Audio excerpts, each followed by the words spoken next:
Howdy folks, viewers and lurkers. Welcome to Jimmy and the Pulsating Mass. Revisiting Jimbo, Session 10, been about a week and a half. Last session I had viewers vote on the content they wanted to see. We did some silly stuff, we did some fun stuff, we're left with serious stuff. Almost entirely serious stuff. I intend to finish out the story today. That won't cover all of the content available in the game, and we might have more broadcasts covering that, but we're definitely doing the story today. This will be an emotional session. You have been warned on that. Still joined by mini portable air conditioner because replacement parts still haven't arrived. And will not. Anytime soon. Or at least I've given up hope on that. Don't give up hope.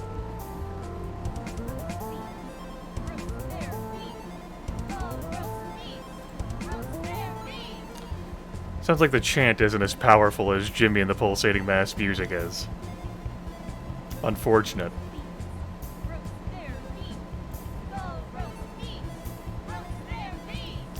I'll have to modify that.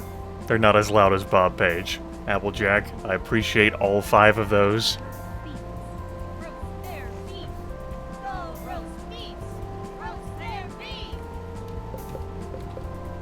As a minor annoyance, my sound settings got fiddled with this afternoon without my consent. I believe everything is correct, but you know how it goes. Using a computer, it's hard.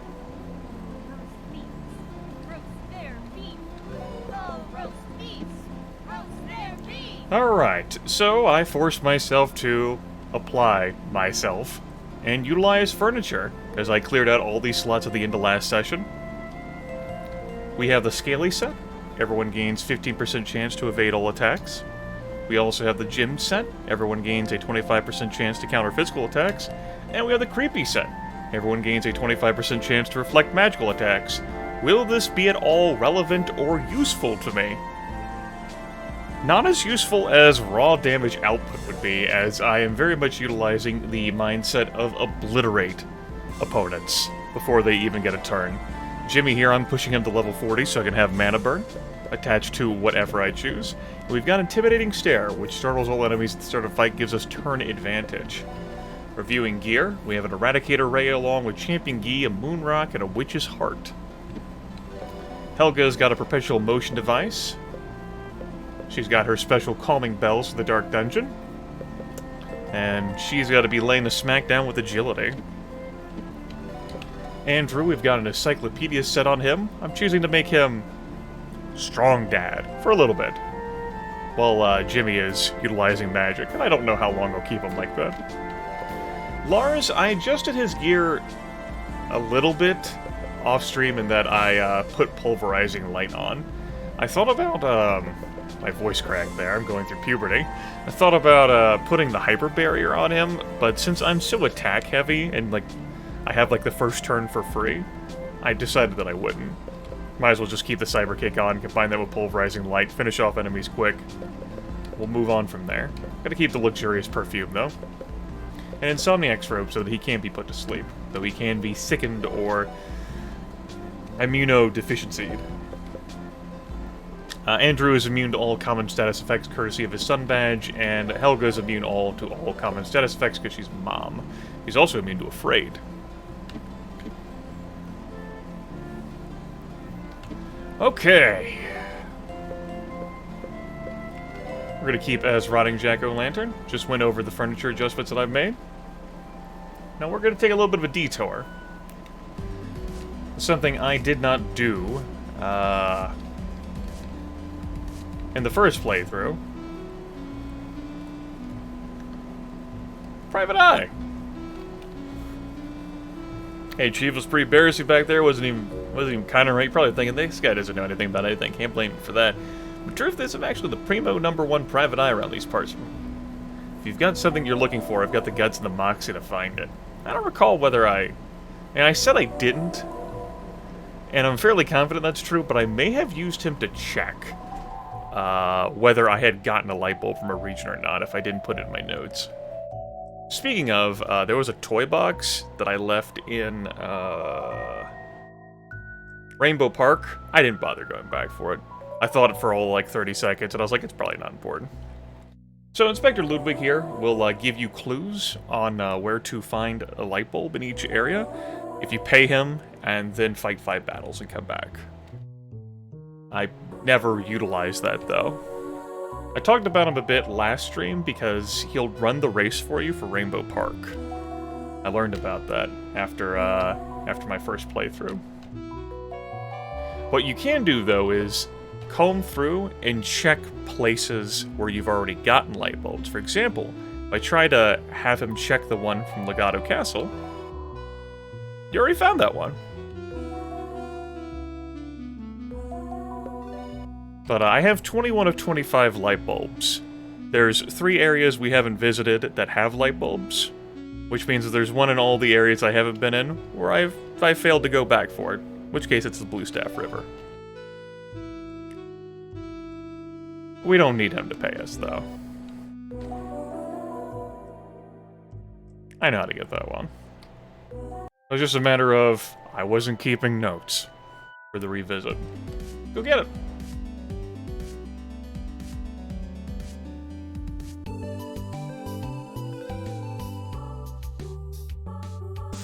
Game movement seems to be a little stuttery.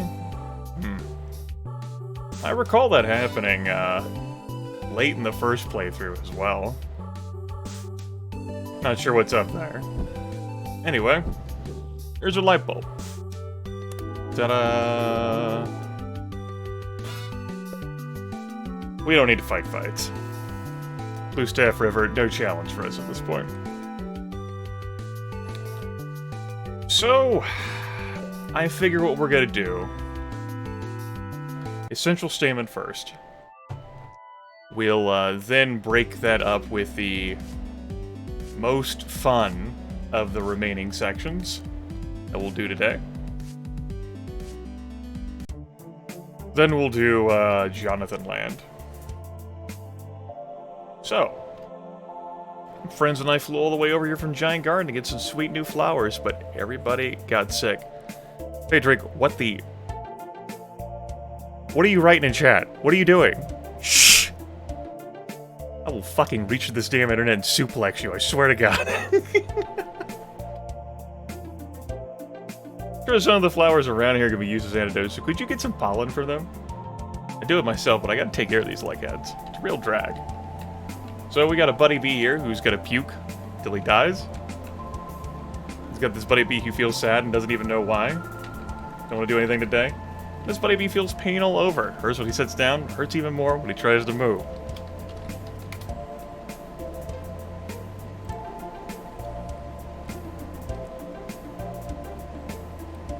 So, let's go have some fun. Get ourselves into a fight. We have... Well, I have an Eradicator re-equipped, so Jimmy attacks all foes. We have a Ladybug tank and a Forest Guardian.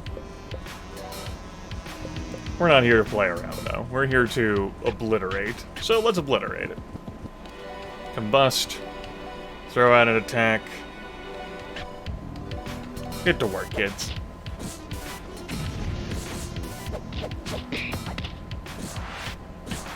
I guess that Forest Guardian, he is sad.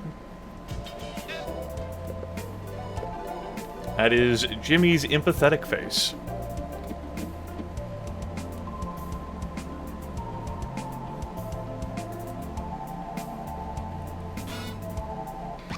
What? Dude, sick!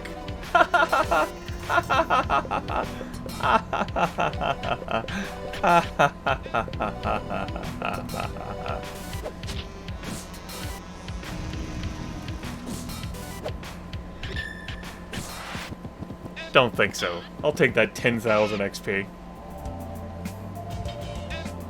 And that levels up Rotting Jack-O-Lantern as far as I wanted to take it.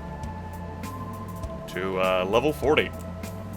Which means I can now slap Mana Burn on me. Delightful. Looking forward to that. We'll go ahead and put that there already in preparation. Yeah. Yeah. Do I want to keep leveling it up? I tell you what, we'll give it a break. We'll swap to a revolting blob here. Well, let's be a little goon for a little bit. Jimmy's coated in purple pollen. Jimmy feels a little happier, but he also feels nauseous.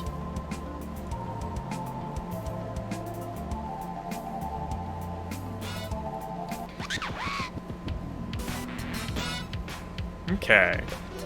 So we've got a shock hornet. Go along this ladybug tank. Note that Jimmy starts off as sick. The ladybug wardrobe and a treadmill there. I'm not gonna worry about any of that. I'm just gonna slap the shit out of him.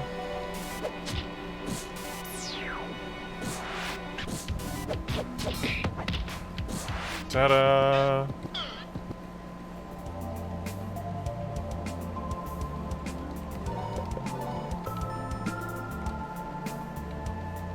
Jimmy thinks the purple pollen can help. Do you want to give it to the buddy bee? I do. Oh wow, this is the happiest I've ever been in my life. I feel like a hummingbird made of starlight. Thanks a bundle, Jimmy. You know, I never experienced sadness before I came here. It makes me really want to return home so I can be happy all the time again. Yeah. Yeah. Home.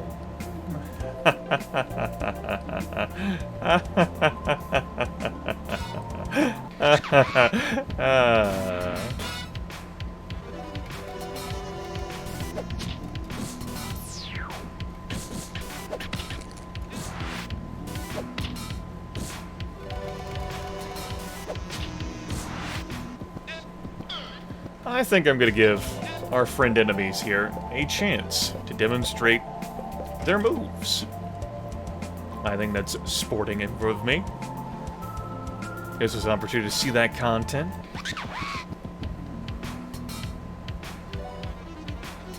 Joined here by Skitter Shaman, who's got a tasty apple and a paw chair.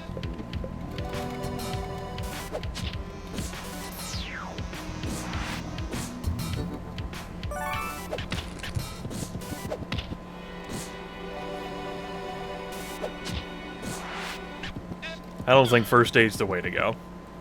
Too much damage output. Sparkles! And a daisy. Hi, I'm Daisy.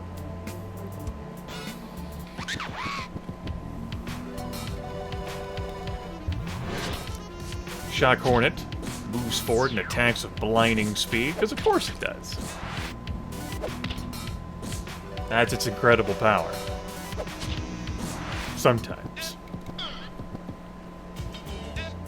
I'm unconcerned.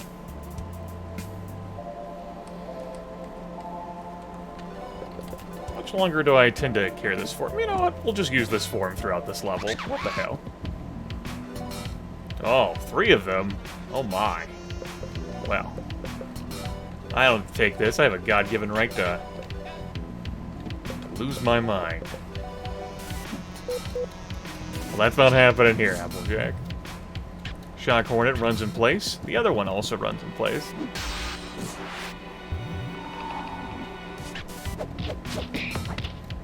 Lars down there, by the way, has 964 hit points. Delicious. I feel like I'm getting a lot of XP despite not having the Imagination set equipped. Or the Pixel set.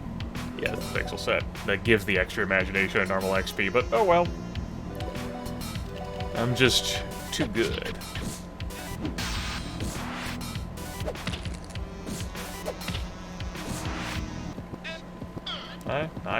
I perfectly accept these numbers, though. Accept them into my heart. Anyway, we got a power box here, and as you can see, touching that hurts. That's okay. We're gonna resolve this with our fist. Behold! And then we break it.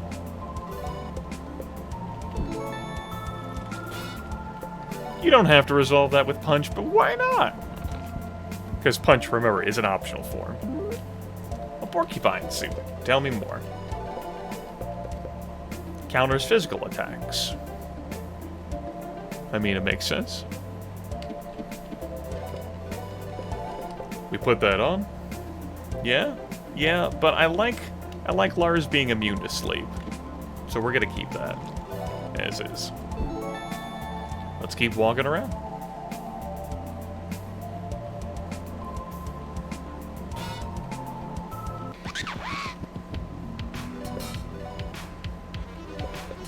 I believe we've already seen everything that this place has to offer us in regards to, like, content.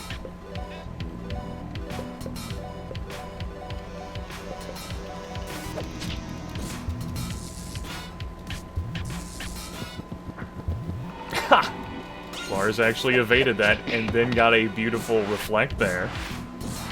Nice. Those furniture sets are already paying dividends.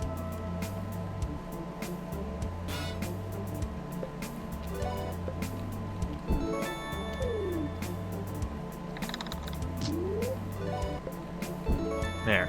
Now I can come back up here. Great.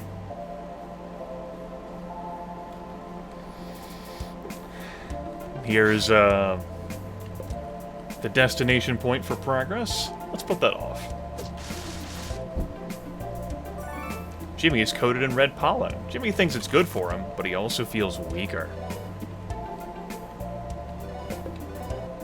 We'll get into a fight while we have this on. Jimmy feels unmotivated, unguarded, and uninspired. Yuck.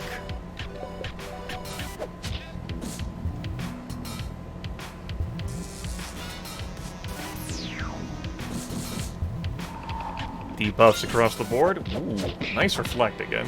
25% chance paying dividends. Dad just crits everyone like a beast. He's a machine. I know there's a place or two you can hop down around here. But I'm admittedly not looking that hard. Hey, was it you? Nope, it was you. Red pollen. I don't feel sick anymore. Now I bet I can fly around in circles all day and not get it sick at all. Maybe a little sick, that's just because I go crazy fast. Thanks, Jimmy.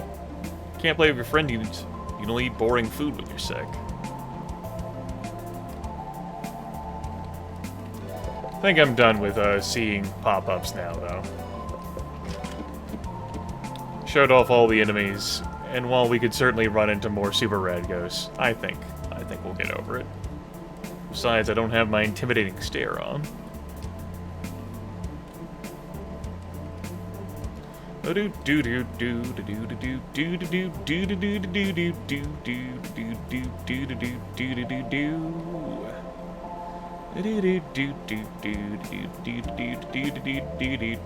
already went that way.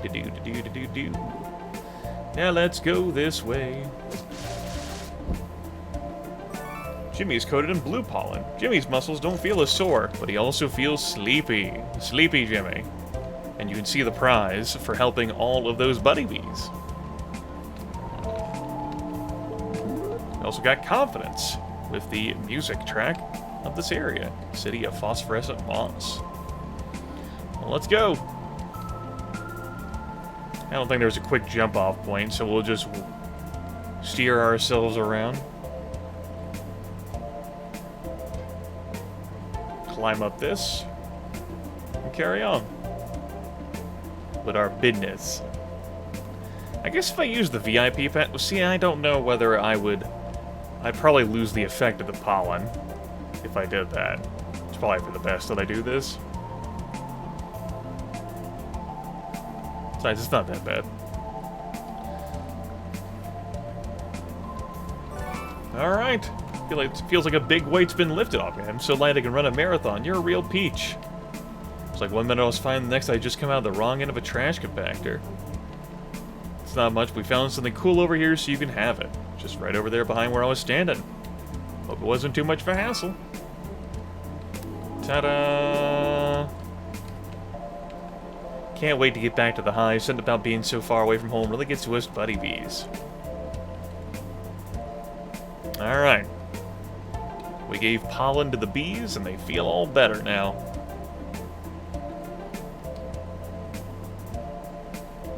Jimmy did his best, and he was good.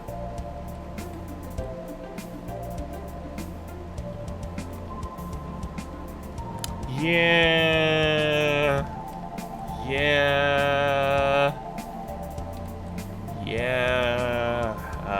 You know, things happen. Now we'll go inside the central statement.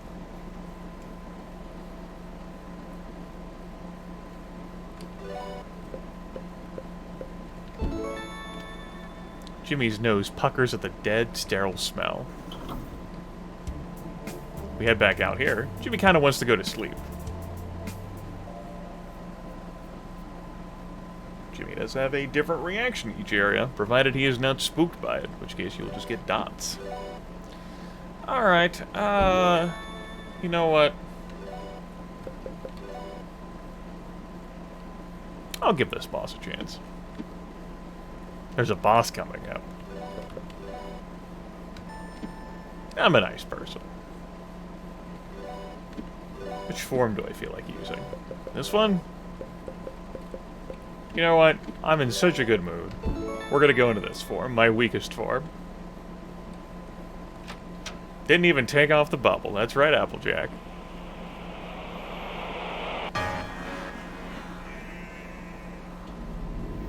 What the hell are you doing here, you stupid butt? I'm not gonna read the rest of it.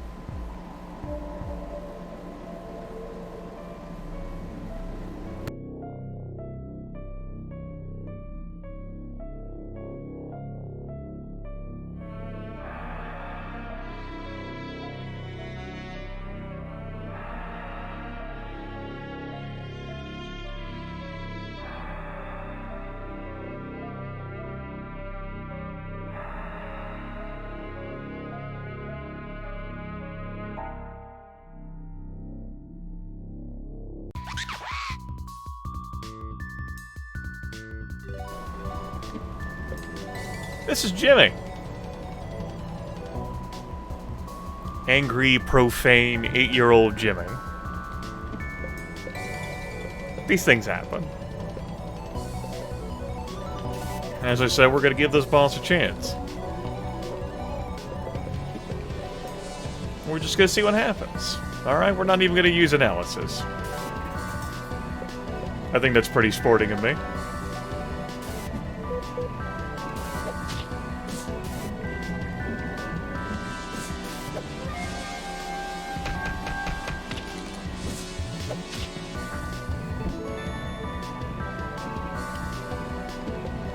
It's time for angry Jimmy to imagine himself as different things.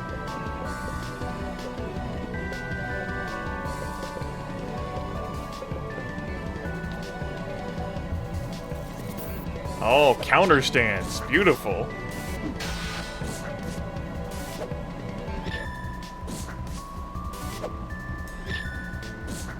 See, look at me playing around there. Those slick moves. Everyone got hurt pretty bad.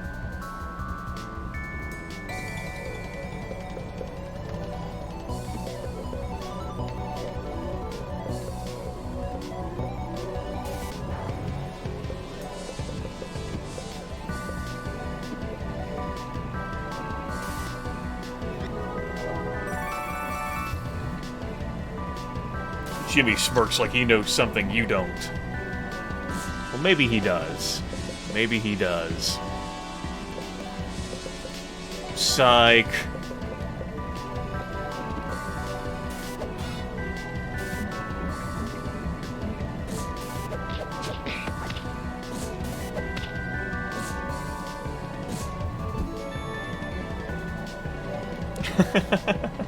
That damn little flower. So cute. Unreasonably cute. We'll renew that undulated turn soon? Now we'll do that.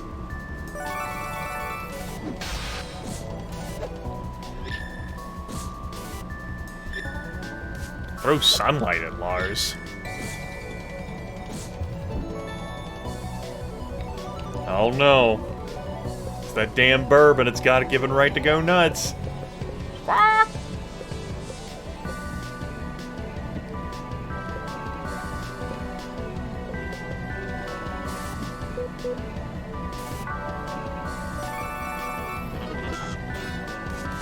Chain Startle.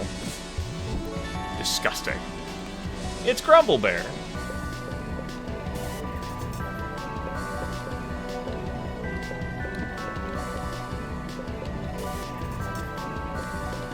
I don't think we'll get around to seeing all the forms, though. I feel like we gave Angry Jimmy a fair shot at it. I think I was pretty reasonable with that.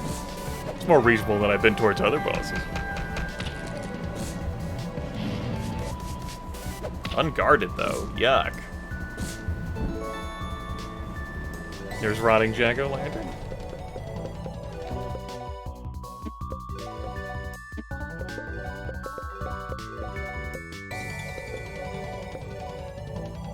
He's undead. This is my chance.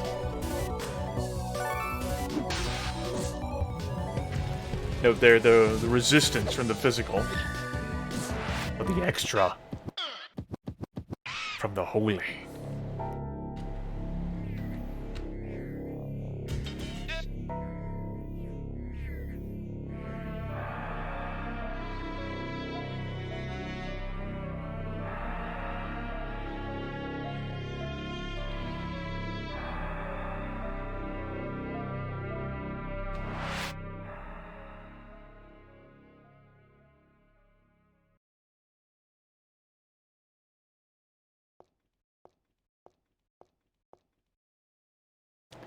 Jimmy feels a calm, sad energy drifting from the orb.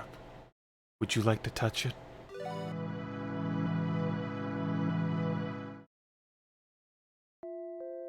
Jimmy feels the rough blanket on his skin. A loose thread tickles his arm, so he reaches up to scratch it. But he can't. Sleep has paralyzed his body. His head feels full of cotton. He tries to lift his sleep-heavy eyelids, but he can't. A machine beeps next to his head. The AC whirs on, and he can feel a breeze on his cheek. Underneath it all, he hears the sound of breathing, the soft inhalations of his mother, the congested sniffle of his father, the deep snore of his uncle, the throaty groan of his brother. Jimmy wants to throw the blankets aside. He wants to shake them awake and see their surprised faces. He wants to hug each and every one of them. But he can't.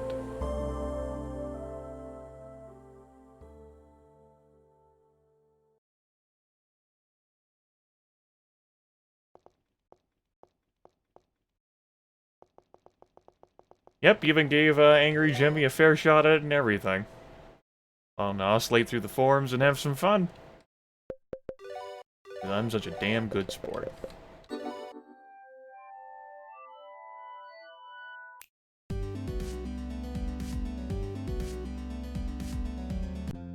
Pokerhead's in here. Have a drink.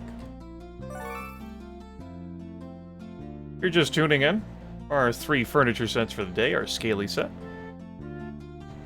Jim set, and Creepy set. We've already seen those at work. It's pretty entertaining to dodge a startle with Lars.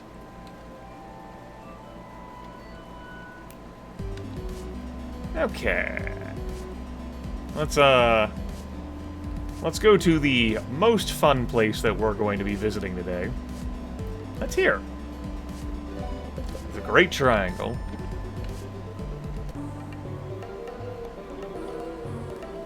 Well, what are we here if it isn't young Master Jimmy? No doubt you've come to swipe the super secret treasure right from under my nose. Well, tough luck, my boy. You're up against the fish family. The wife was upset about my constant adventures, so I took her and Guppy along this time. I would have preferred that we just stayed in Bonita Vista, but my husband can really be impossible sometimes.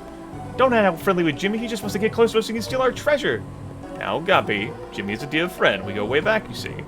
Fellow adventurers need to be cordial with one another. It's part of the adventurer's code. I'll make sure that you read it someday once I write it all down. Sorry, Jimmy, as far as I'm concerned, we're not rivals anymore, just friends. Hold on there, we're still rivals. I'm afraid the secret treasure of the Great Triangle belongs to the fish family, my boy. Now, ta-ta!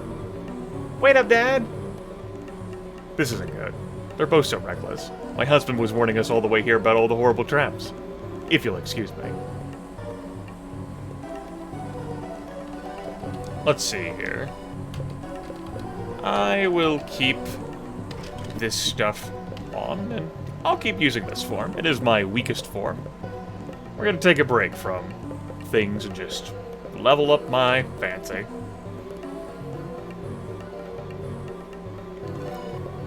But how does Jimmy feel about this place? Jimmy remembers the time his father took him on an excavation.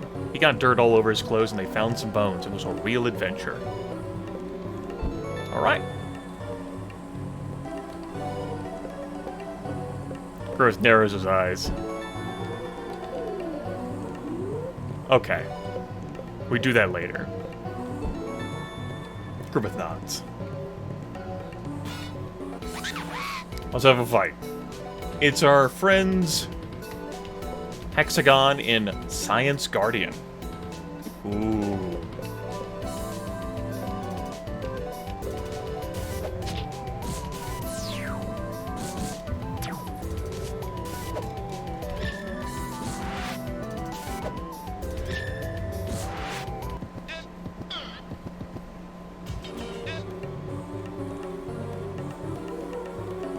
This place is steeped in ancient history. See this? It depicts your first grade science fair. For how you won? I was quite proud of you. Most of the first graders constructed baking soda volcanoes and made static electricity by rubbing balloons on their heads.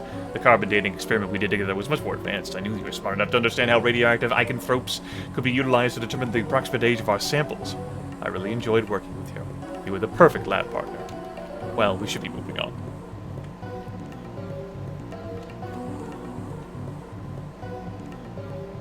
Damn monkey! They're always in all these games, haunting me. Ah, it's the fishies. Red fish, blue fish. It's death fish. Red fish counters, blue fish reflects. Is that right? Grimith looks at his notes momentarily. Yes, red fish counters, blue fish reflects. Well, we can resolve that. Get him, old Jimbo. Get him, Dad.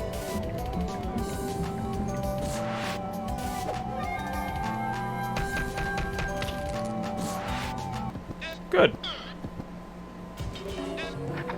Oh, rused! I was rused. Rused. Bamboozled. I see you fallen for a trap. Rookie mistake, I'm afraid. If you would have fallen down here thousands of years ago, you'd be covered in venomous snakes. Guess nobody fed them. That's right, I'm afraid this place wasn't built by responsible pet owners. It's a shame, really. Now let me show you how to get out of this pickle. Swear a real adventure experience comes in handy.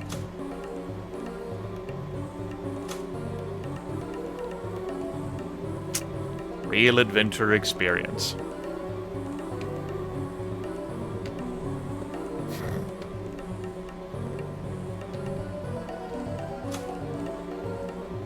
Mrs. Fish just like stands there, certain as if she knows the answer. Instead, Guppy has been enlisted. Now get ready, as we have to flip the switches at the exact same time. Ready? Ready as a frog. On the count of 3 then. 1, 2, 3. Well, I'm out of ideas.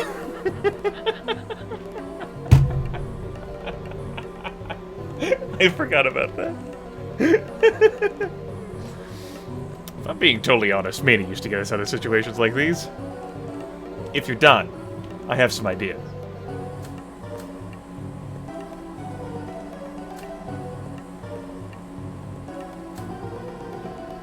Finally, the degree in mechanical engineering paid off. Aha! See that, Jimmy? That's my wife. With the brains of my keen intuition, you have no hope of getting the treasure. So long, my boy. Yeah, so long, my boy. Oh, and just for your information, I bring a lot to the table, too. Well, suppose they're off again.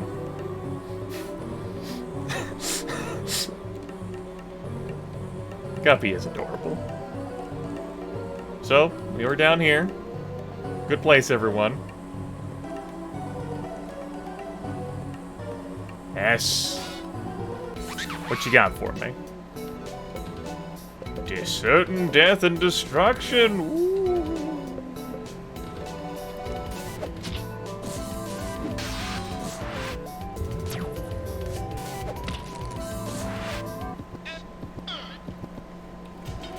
Warning, may be lacking super death and destruction. The damn burb. God-given right to go nuts, burb. Let's go this way.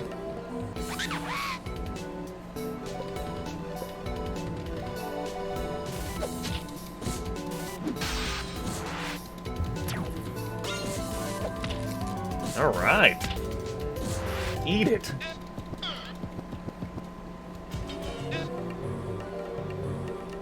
Flower.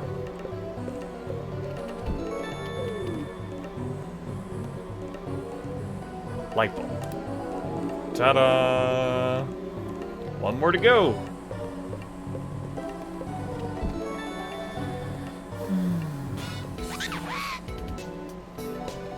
Again with these two? Okay.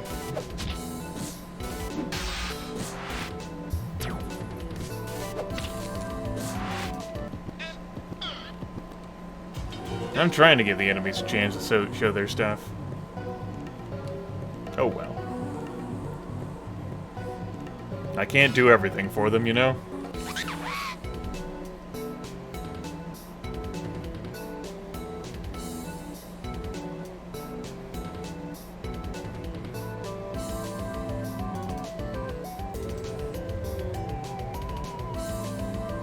You know what? Sure.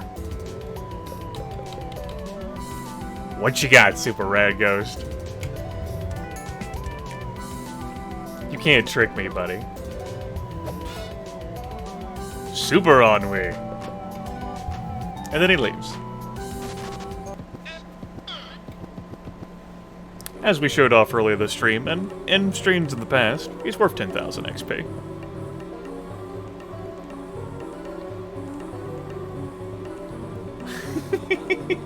Hey! Okay.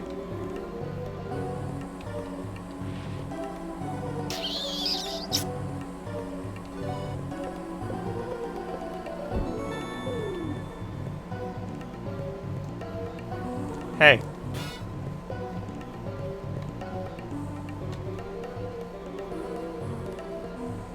Good work, Guppy. Ah, yes, the power of being amphibious. Of course.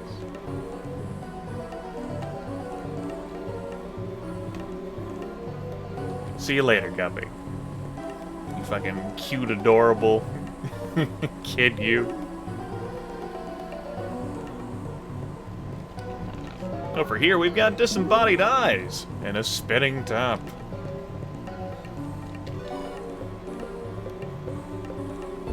We'll give it a couple more encounters and then we'll put the observation bubble back on. Ah, well. Okay.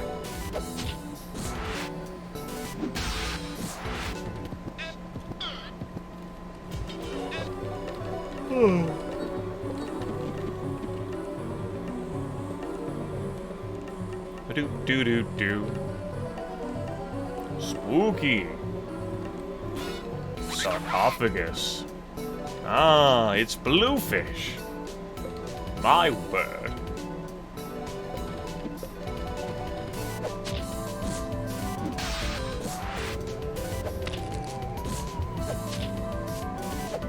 Hexagon, not as scary anymore.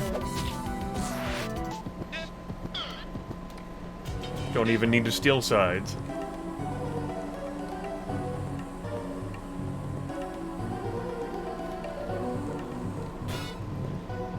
Jimmy? Is that you, young man? It appears the door has shut behind me. It's quite embarrassing for an old pro like me. Do you mind hitting those two switches? You can hit them in any order. Ah, I'm hearing some old mechanisms whirring. Good job, young man. Uh-oh, the walls seem to be moving in. What are these puzzly kinds of things? Alright, we'll hit the right switch twice, then hit the left switch. Oh no, we've made the walls close in faster. My god, deadly venomous scorpions! Yes. Alright, we'll do what your wife did.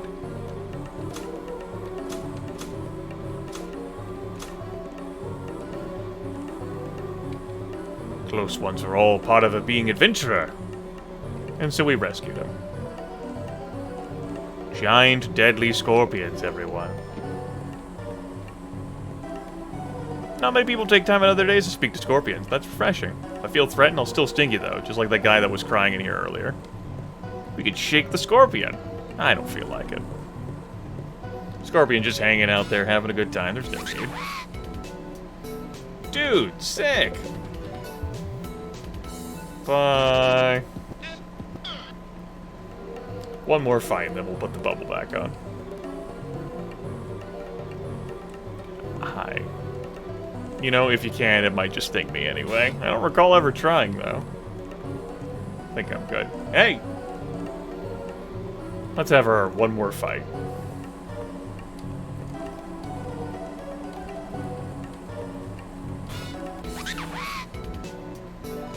Okay.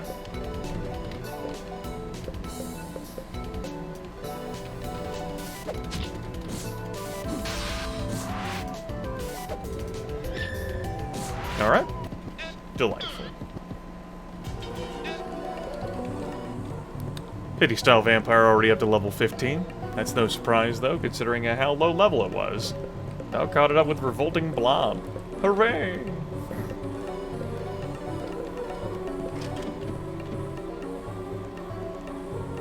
No one else has reported the problems that you've had here in chat. Everyone's here it's safe. And I only dropped a couple of frames at the start. Anyway, we had to rescue everyone. So we can get on with the adventure. Simultaneous switch pressing shenanigan. Everyone needs to stand on the switch?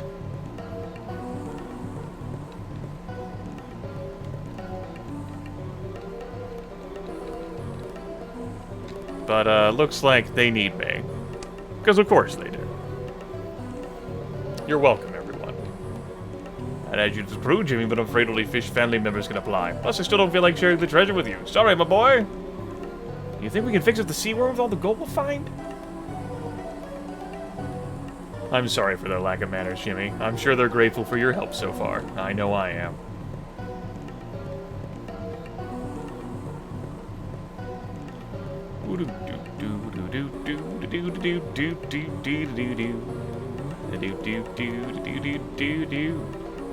Alright. What do we have here? Ah, the Museum of Natural History. You remember when we visited there, don't you? I told you all about your favorite dinosaur, Brachiosaurus. They even had a life-size replica built outside. You wanted to climb on it, but we had to be respectful to institutions such as that. Like giraffes, Brachiosaurus would have eaten vegetation from very tall trees that other dinosaurs couldn't reach. This was the evolutionary advantage that let them survive in a world populated by monsters. I remember you sat and listened so intently, wanting to hear every detail. And Buck, well, I think he was mostly sulking in the lobby.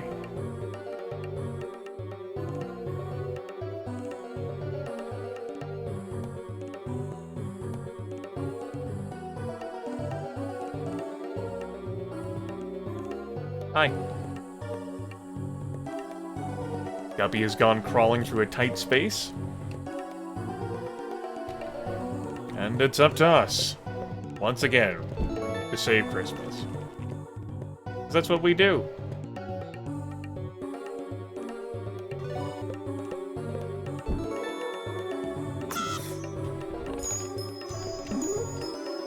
We'll get the music track for this area, Circle of Snakes. Hey, how's it going? Yeah.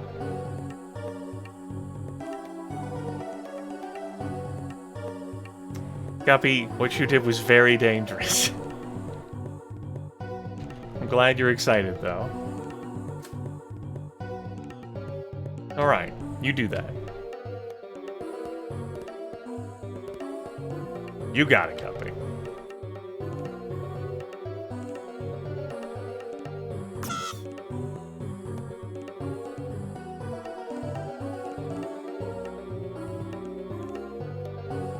Moving right along here. Meow.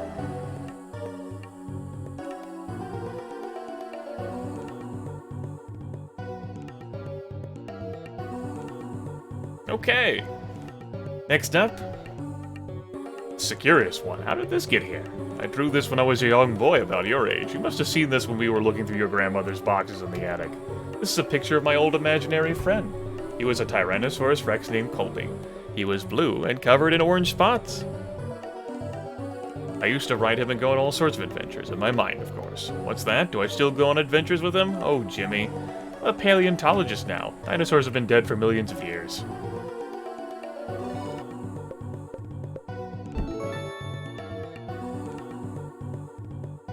Hi. Jimmy, we run into a bit of a snag at the treasure department. That is, there is no treasure. There's just the eggs and some weird ball of energy that seems beyond the realm of understanding. I touched it and it made my hair frizzy. Yes, it did. Well, you might as well just head back home, Jimmy. This has been a major bust. Oh, has it? Been doing some thinking. Yes, I know. I'm not normally a thinking man. I'm much more of an adventuring man. But thinking is like an adventure for your mind. After a lot of thought, I've come to decide that there is a treasure here after all, and that treasure, it's family, young Jimmy. Can't you see it? Adventuring with my family has been a great joy. Wasted all those years traveling with Maney and Henry. I could have been spending time with my family instead. Does that mean we get to go on more adventures, Dad? Well, I'm certainly going on more adventures, and how am I going to get anything done without a frog? I can get in really small spaces. I could do it! I could be that frog! Well, that sounds fun, dear. How about we go back to Bonita Vista? It's much more relaxing by the beach. Aha! Posh to that, I say. Yeah, Mom, posh. That's 2 against 1. I suppose I can't argue with those numbers. Let's try to stay together from now on. What the fuck is wrong with you, Rax? The only thing I can promise is interesting times. You know what, Rax? If you fell over and broke your leg, I wouldn't be upset. Jimmy feels a sophisticated, earnest energy radiating from the orb. We don't need that kind of negativity here. You're bad.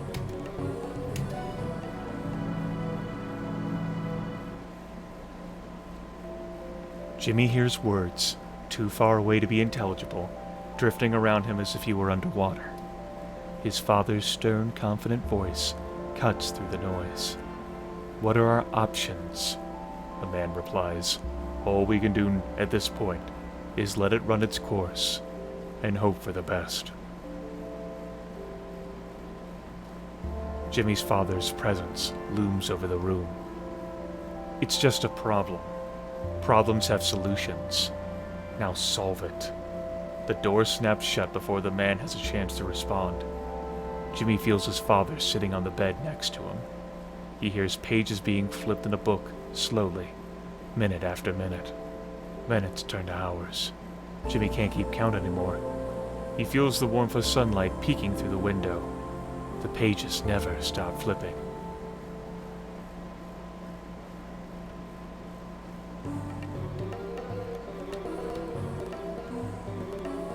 And over here, we've got a rope. And over here,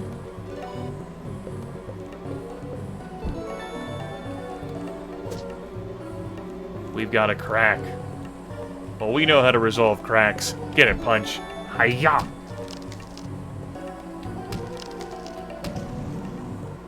It's Power Punch Naka, making a perfect archway. It's a Vaporize.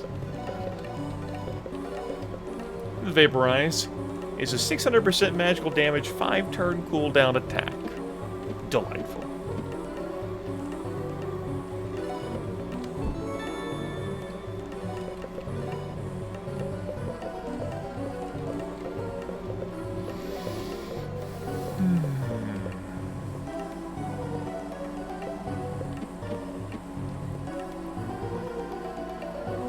Let's go.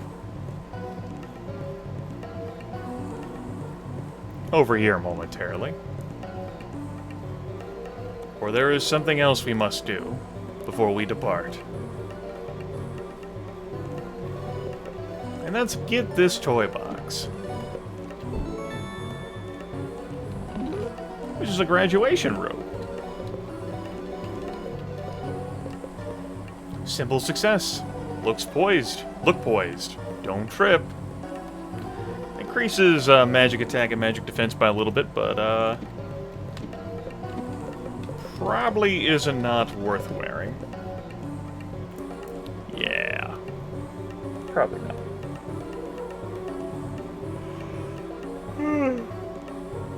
Excuse me. Although, with the attack-heavy strategy I've had, who knows? Maybe. At any rate, let's move along, and oh no, I made the mistake of rubbing my eyes while on stream. Now my glasses are smudged again! Ah! Okay. Take a momentary detour to the clubhouse. Have a couple of drinks. I reckon I could put my money in the bank, such as it is.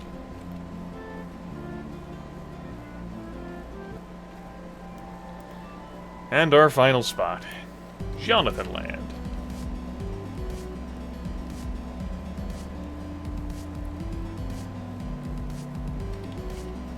I better go clean my glasses. Give me a moment. Come here, cloth. Otherwise, the damn oils off the fingers are gonna bother me until the end of time. Which, coincidentally, is after this broadcast, so I hope you've enjoyed our time together. This is the last time in existence. Then the doomsday clock will strike, and all will be lost. Or something like that. I might be wrong.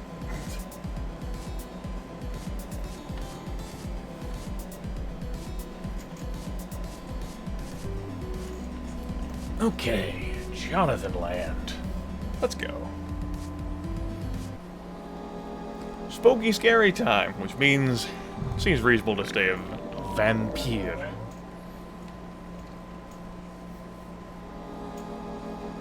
Got a little great guy there, and we should take off the observation bubble so that we can get into some fun.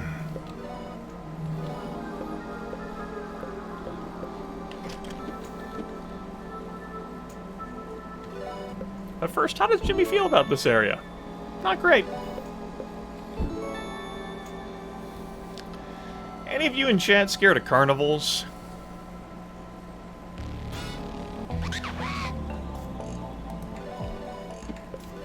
We got Jeff in a bag and Bogworm.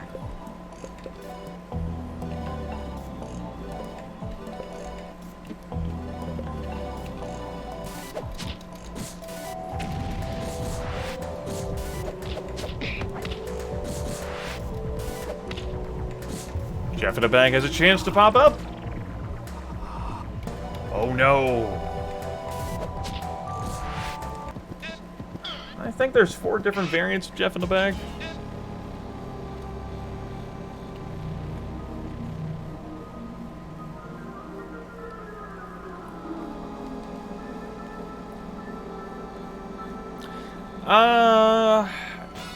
Applejack, that was in, what I consider as one of the memory shrines. So as far as I'm concerned, that very much is like something Andrew said to him, as opposed to something that Jimmy imagined.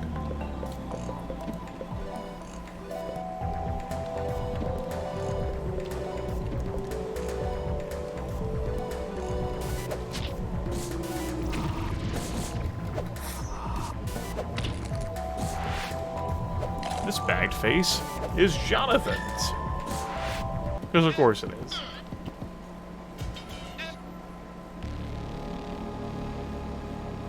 Because of course it is. Let's go. Dude, sick! Bye. All those damn things could be my glorious opportunity to get the points, the score, the XPs. If I just had the shades equipped. But I wanted to give the enemies a chance to demonstrate their power, if you know. We don't kill them first because we're too powerful.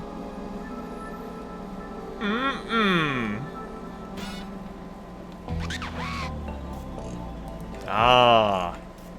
Behold the king of fops.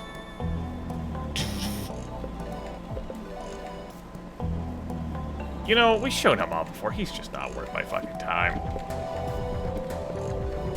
Get out of here.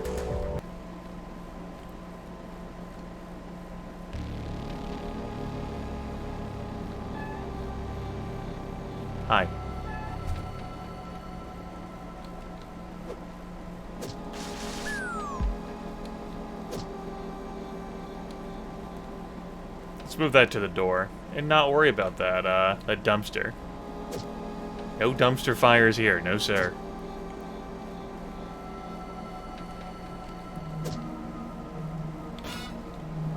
Sure, what you got for me?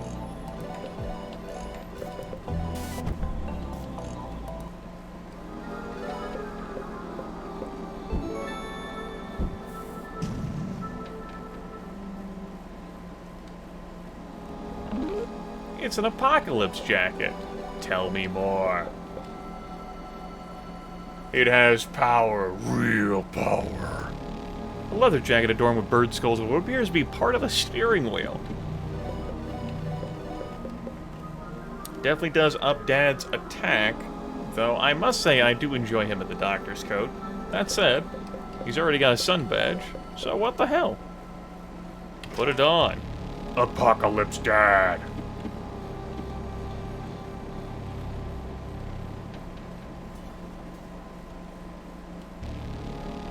Let's head right before we head left. What you got for me? Be the vampire again. And combust.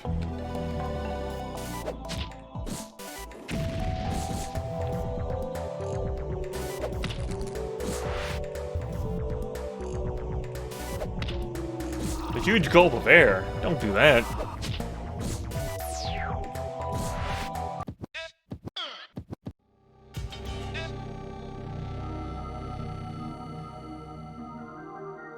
You must be this tall.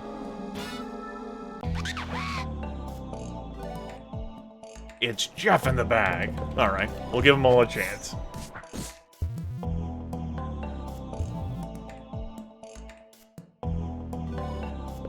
There. I'm glad we gave them all a chance. Murder them where they sleep.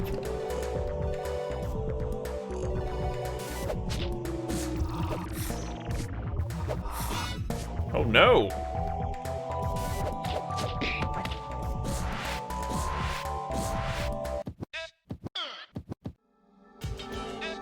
Yes, just like that.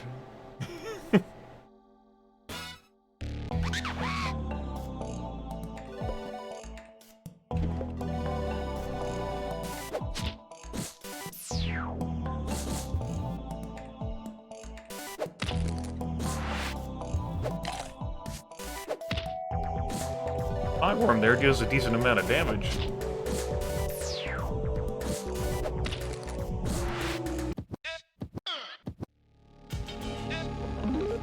It's a guillotine. Yay. Damn, spinning teacups.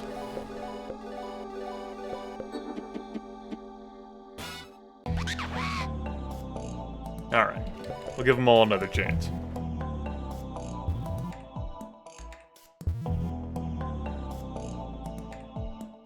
Well, we saw 3 of the 4 Jeffs. I guess that'll have to be good enough.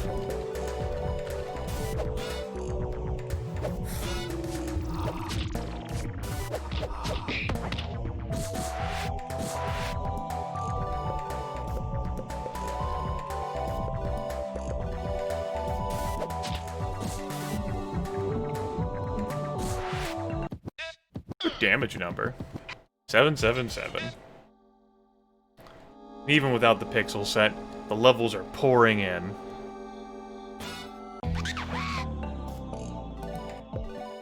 Alright, I think this will be the last random encounter we take in this area.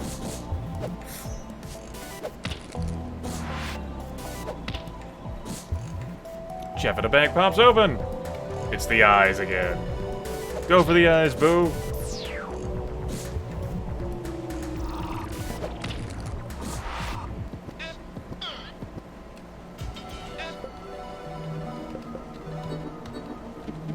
Alright, we'll give it one more chance. I'm feeling so generous with my time today. And yours, I suppose. What do we got? Ugh. Well, I'm wasting Grim's time. Kung Fu punch that damn thing.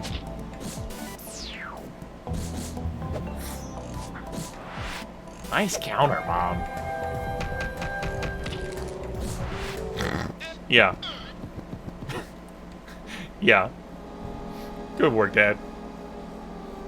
Just punch the shit out of that damn thing.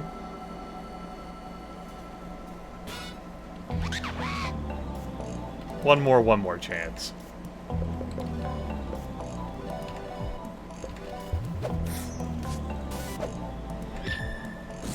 What's in the bag?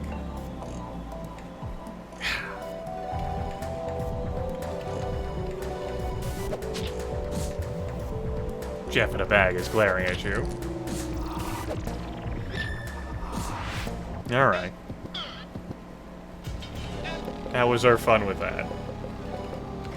We're done now. Sure does look legit.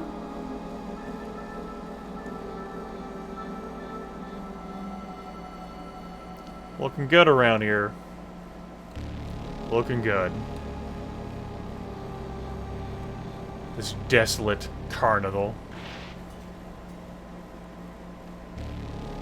Grimith narrows his eyes. Tend to the Jonathan Bear tent. Something emerges from the mirror. It's an encounter anyway. Alright. This is our chance.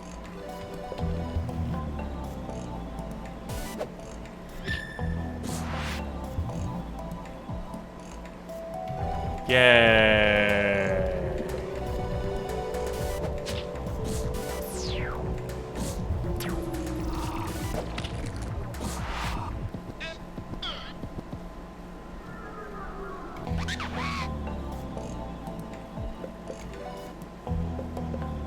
And we're trapped with this thing. I can't escape. Alright. I regret this. See, it's grayed out. Rather dull fight to be trapped with. But okay. We are not amused, neither am I.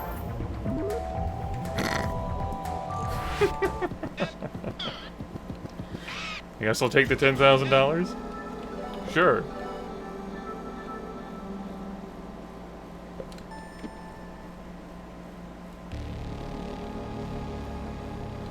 Jimmy sees a writhing mass of black clouds and glinting things in the mirror.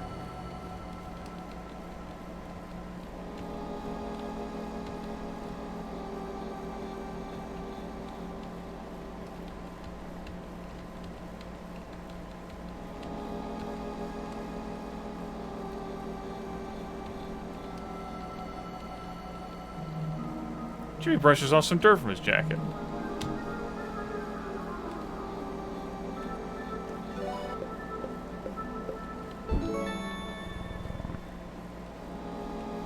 The final light bulb.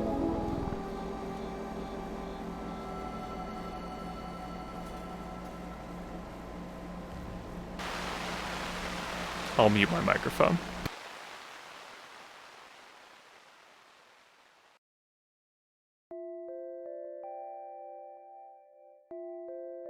Yeah, I won't. Once upon a time, there was a bear.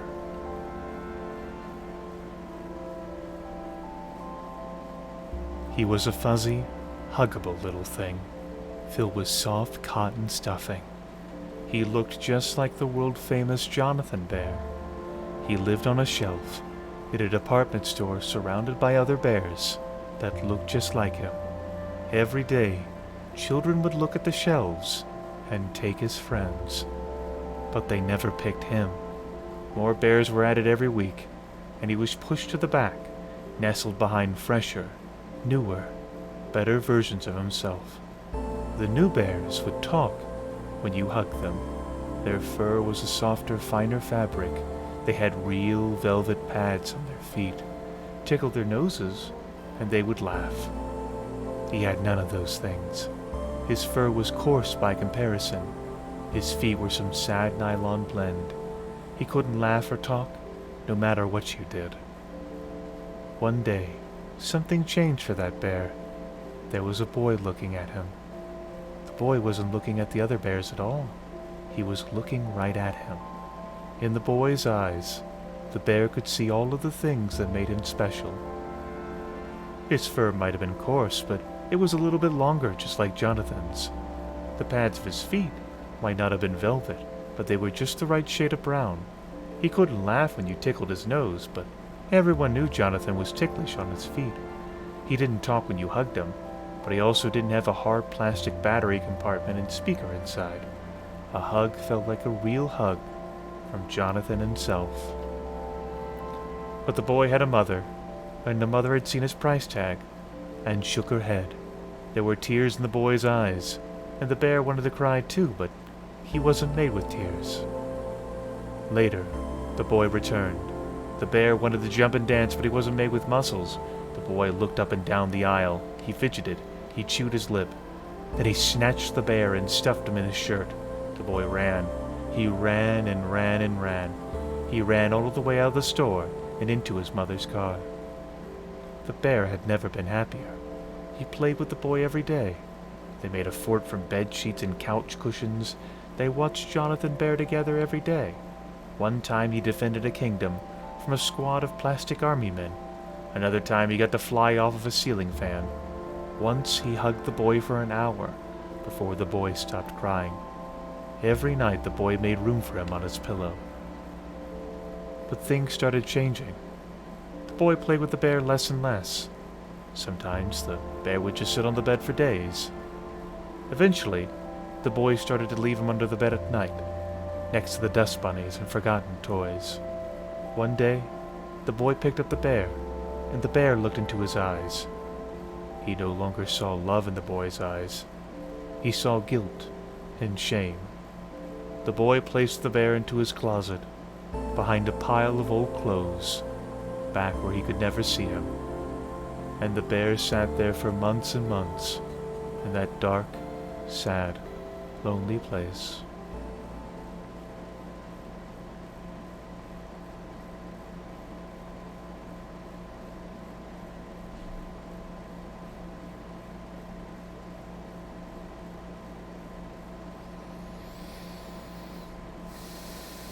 Oh dear.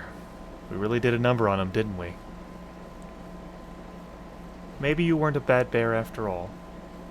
Maybe you were a good bear that did some very bad things. Jimmy, what you did was wrong. If you just would have waited for Christmas, I would have bought him for you. And you never would have felt bad about owning him. But now, well, I'm just glad that you're sorry for what you did. I love you, sweetie. After everything that's happened, if a stuffed bear would make you happy, I would buy as many as you wanted. I would fill your room with them if I could. I'm sorry. My kind of talk is silly now. Just keep doing your best, honey. I'll be right here with you. Jimmy feels a cold, gloomy energy oozing from the orb. Would you like to touch it? I can't.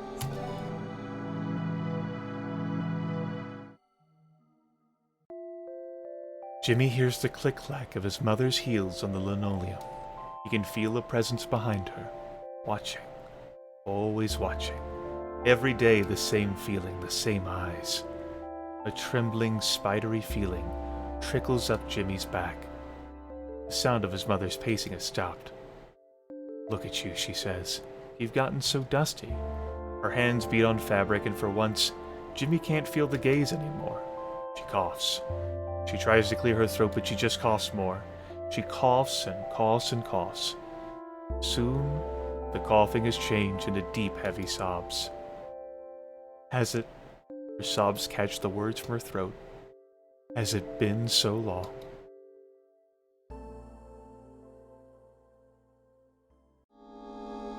That's all 6 orbs. That's all 6 orbs. But before we head back to confront the pulsating mass, go this way. To the question marks.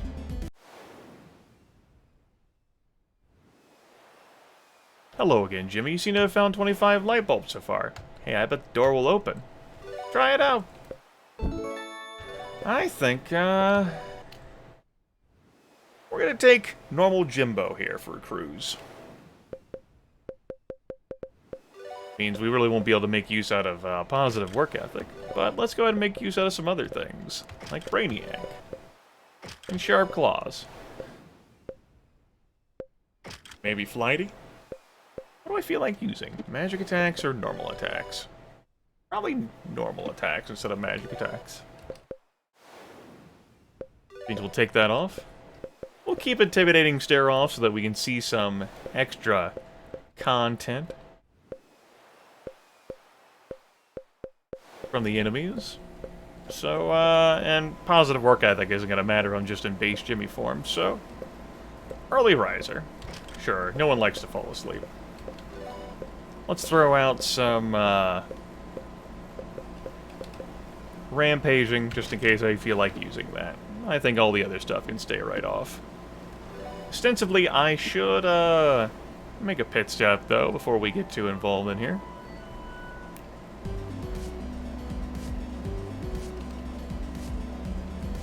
I'm drunk. Take it easy.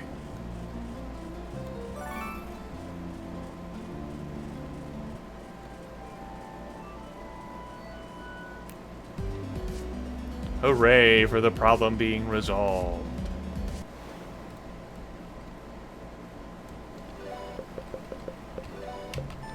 Let's go.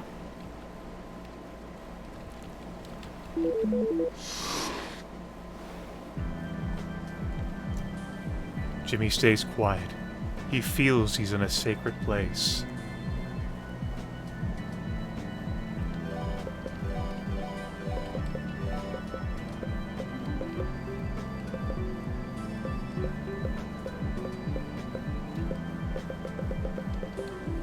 Put on the Dragon Fang. We're gonna have two heavy hitters here.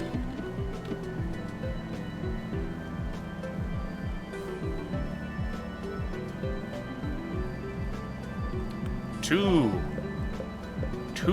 little braziers. But they both won't stay lit.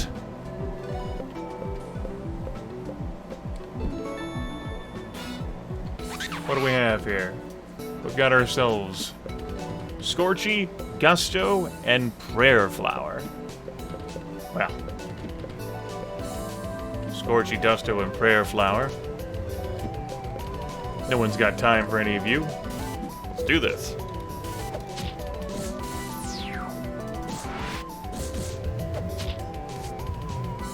Prayer Flower asks the sun for help. Poor Lars. Oh, Gusto rises from the ashes. He's got Mind's Eye. Well, I tell you what, Gusto. You can stay down.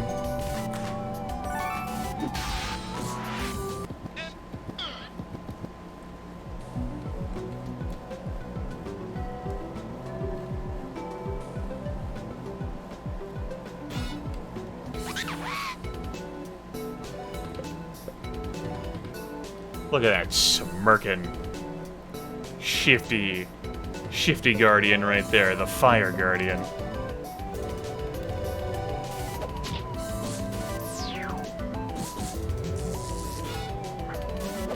Mom dodges the startle even though it doesn't matter for her anyway, because she already acted. Fire guardian is heating up. Oh, he's got counter on right now. Counter this.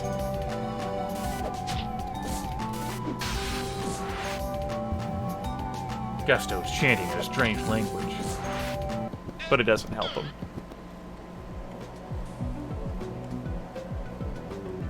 Jimmy strides forward with confidence.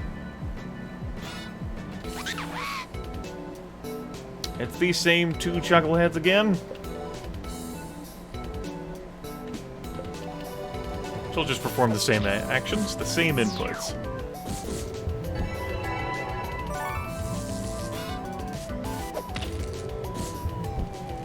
He's heating up.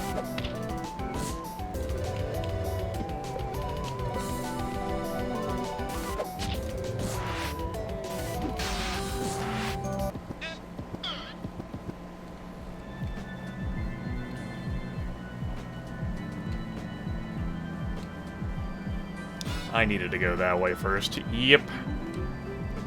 I remembered belatedly. Whoopsie doodle. Gotta get the toy box. What's in the box? Prayer flower again.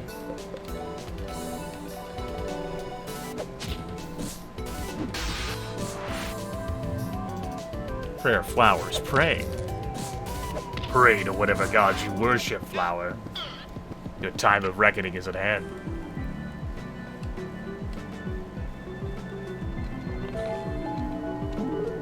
Supernova. A whole supernova.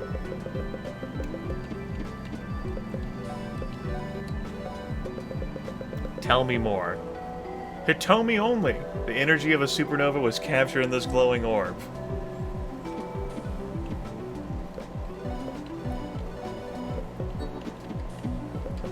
At any rate, we got ourselves a double imagination XP thing, so I guess I will momentarily shift. Hit me. Okay. Okay.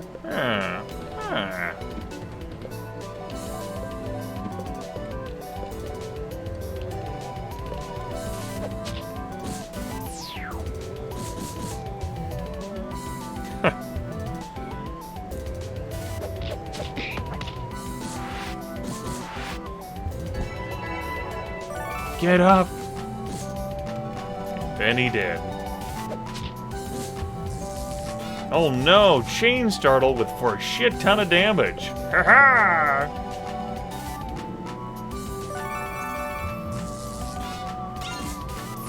Then we reflect that startle back at him. There we go.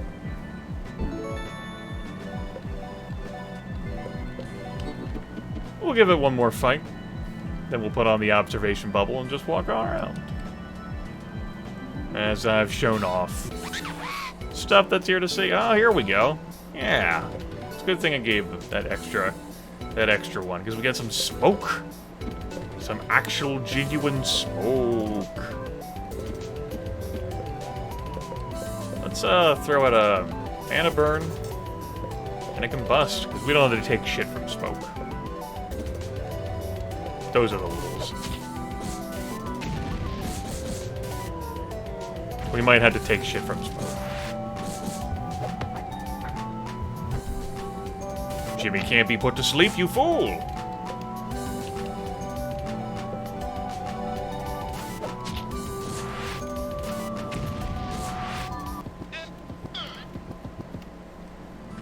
Alright. Observation bubble on. Now, of course, being in a form all that time would allow me to net up, you know, imagination XP, which would allow me to level up, which would be efficient. You know, because it would improve Jimmy. All those things are true.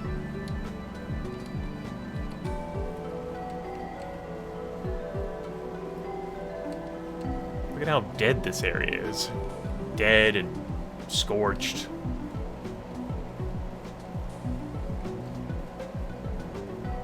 Is this way to a toy box? Or is this way to a dead end?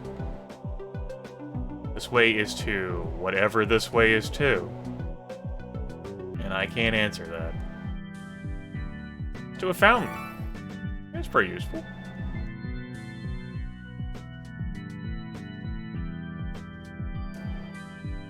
That way was to a toy box. You know what? I can just walk back here after I reach the end.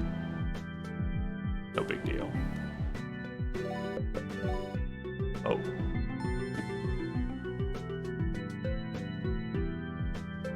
Are we there already? You know what? We'll stay as normal Jimmy. Let's have some fun with him. Do I want to put any other things on, though? Normal Jimmy?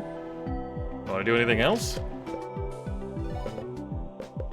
Because I can do that. That's normal Jimmy's power here.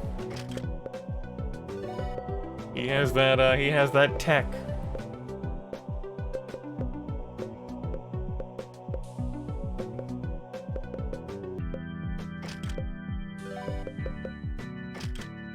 All right.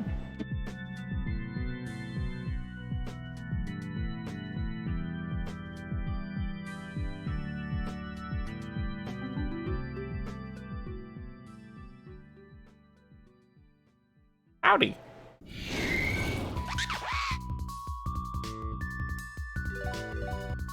All foes.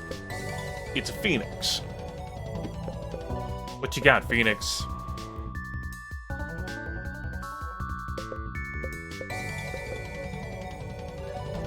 Cold shot. Analysis. Undulate.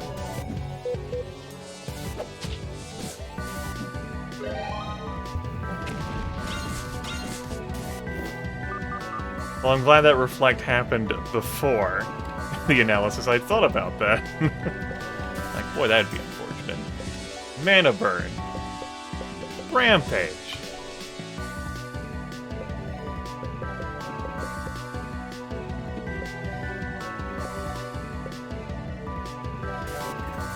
Focus. Kung Fu Punch. Pulverizing Light. Oops. Oh well. For whatever reason, I forgot the bomb was so damn fast. Anyway, the Phoenix is back! Fucking cheating Phoenix. See, Jimmy was supposed to beat it down, and then Andrew was supposed to be able to hit it after it revived. Oh well. It's got a chance to demonstrate more of its powers. Psych. Is joke. Haha.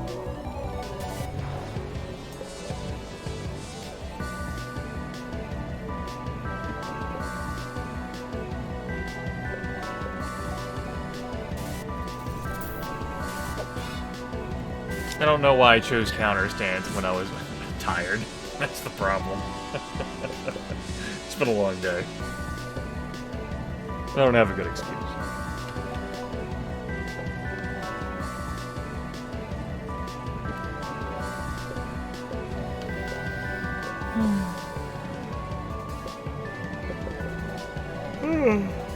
Oh, gosh.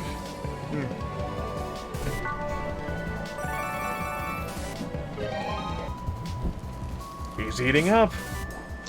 He's in counter stance right now. Not a very deadly counter, though. I'm willing to eat it. Come on and slam, and welcome to the jam.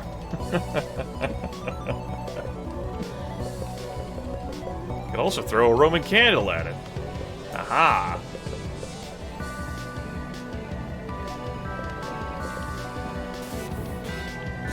Get rid of that counter.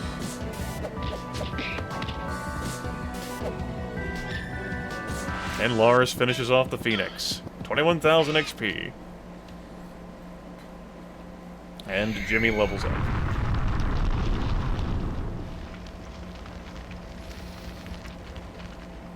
This is so much smoother and so much, like, more gruesome than the first playthrough was. So much more powerful. It's disgusting.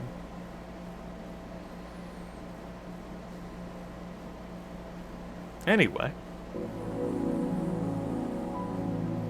Jimmy imagines himself laying in a hospital bed. His blankets are itchy, but his arms are too weak to scratch himself. There's a machine next to him that beeps from time to time. It's the worst sound in the world. It sounds like a robot sighing. The machine also has green lights on it. Some of them blink. Whenever it's night, the room is still green. Jimmy can hardly get any sleep. Sometimes people come here to cry. This makes Jimmy sad too. This is a sad, awful place, and Jimmy is tired of being here. Jimmy's head feels weighed down by sleep.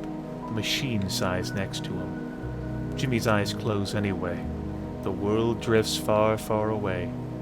Suddenly, Jimmy's chest feels hot. His eyes open wide. He's sitting up for the first time in weeks. The room is getting hotter and hotter. The machines and cables have begun to melt. Jimmy hears a prolonged defeated beep, and the only sound is crackling fire. Jimmy doesn't feel hot at all, though. He feels alive, energized. Jimmy thinks that if he put his mind to it, he could fly right out of bed. He could fly and fly. He could burn bright forever, like a brand new sun. Dad brought up a phoenix back in the library, World's End. Jimmy can now turn into one. As a phoenix, Jimmy can combust into flames, setting fire to everything directly around him. Like so. This is your other optional form in the game. Phoenix is a magic attacker, magic defender, and agility. Every level. Abilities include Immolate, 500% magical damage to all enemies, but has a two-turn warm-up, which is unfortunate. Can't be an immediate thing you pounce on, folks. A Sacrifice revives all allies, but Jimmy falls unconscious. You have Sacred Fire, revives an ally to 50% health, and a Calming Breeze. So this is very much a support form, more so than it is a magic attacker. Combine that with Living Flames to counter all physical attacks. And Flames of Rebirth. Jimmy will auto-revive and recover all HP and MP. Only works once per battle. Alright. Let's go cruising, though. Or flapping, as the case may be. We can try out this form later. For now, we look in an area that has been given life once more. With the cracking of an egg. You can watch the parallax in the background. Come over here. Confidence and a burning tuxedo. Tell me more. 5% HP drain. This tuxedo is literally on fire. That does entertain me. It's literally on fire. What the fuck? However, same attack though. Same attack. So we wouldn't want to use that on like our physical attacker, but we would put on our magic attacker. That is one hot suit, Griff. Explode in the flames. Hacha!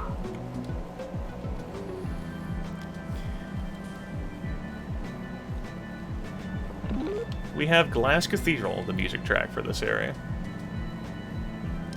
I could spirit finger myself back to the entrance at this point. But it's okay.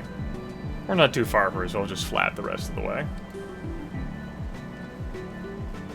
I don't know why I chose Spirit Finger instead of, you know, VIP Pass. It's the first thing that popped in my head, like I said, I'm tired. Oh, man, it's just a bad chat. Yawning again. And the Warrior's Spirit. 10% critical chance. How'd they trap this in a vial? It sure looks pissed. Pissed! Alright. We're gonna make a minor detour.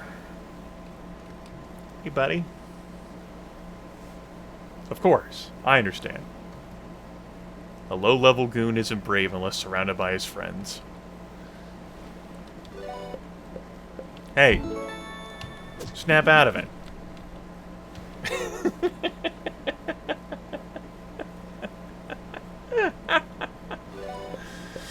Oh, shit. Alright. Bebop along. Back to... Well, we'll go to Shinryu. Yeah, we'll go to Shinryu.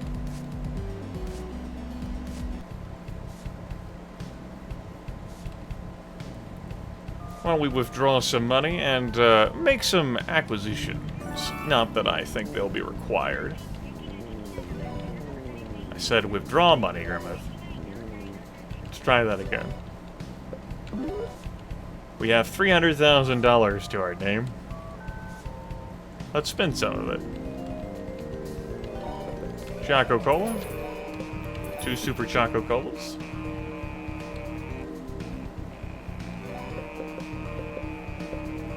We don't need any of that stuff. I'm pretty good on this front, too. If only we could buy training to get more trinkets. If only. We don't need any of that, either.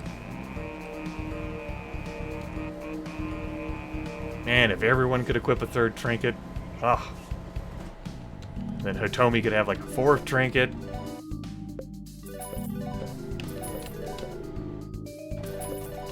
There. Except for you, Smoke Bomb. You can go to hell. There's no need for Smoke Bomb. Really ain't got no patience for that shit. There, I spent like...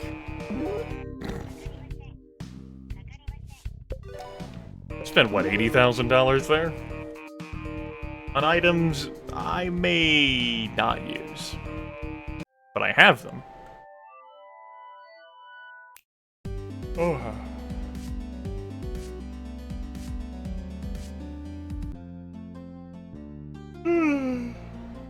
Oh, excuse me. Alright, do I feel like changing furniture?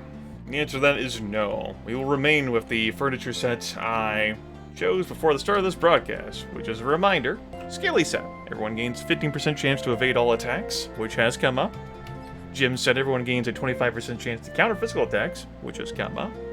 It's the least useful of the lot. But, it's me. And Reflect. Everyone gains 25% chance to reflect magic attacks. The reason why Reflect is more useful than Counter is that Reflect negates the damage, Counter does not.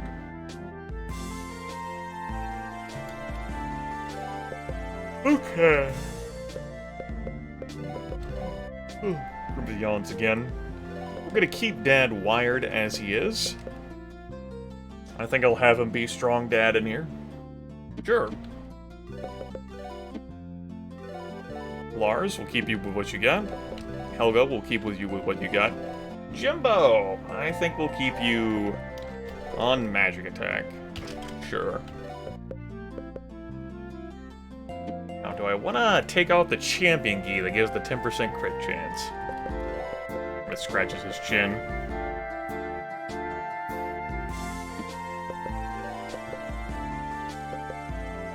Put on that burning tuxedo for 5% HP drain? Sure, whatever. 300 magic attack. Let's,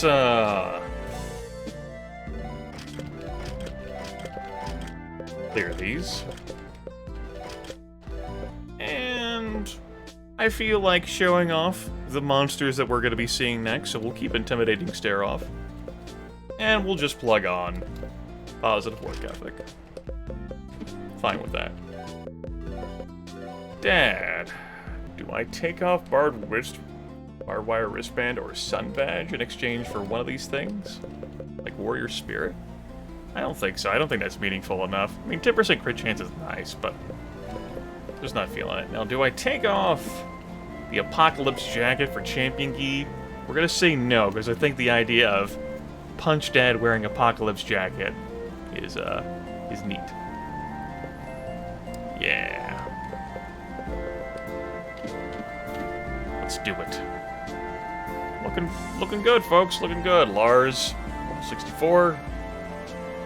Helga and Andrew are a little bit higher because for a time I had them equipped with XP boosters. Not looking too bad. Not looking too bad at all. Slap on out of here. Okay.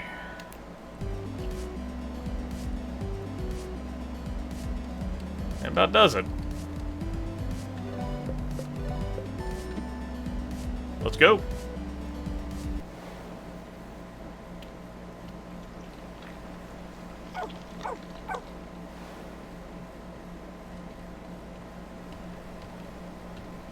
Reactivated the 6 energy nexus points.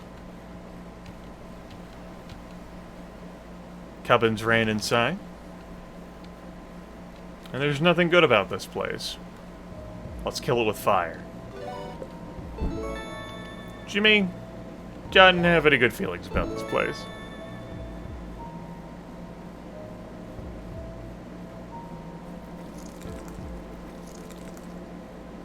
The way out seals behind us, though.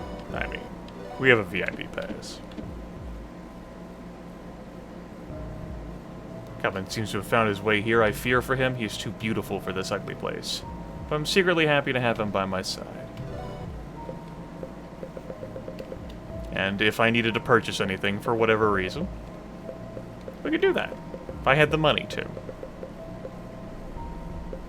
You know, like the hobo bag.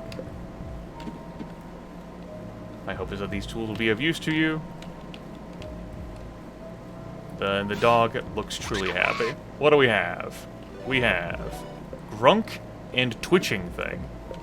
Well, Grunk and Twitching Thing. You see Immolate there with the 2 warm-up. We will not give them a chance to do anything, any dirty, sinful business.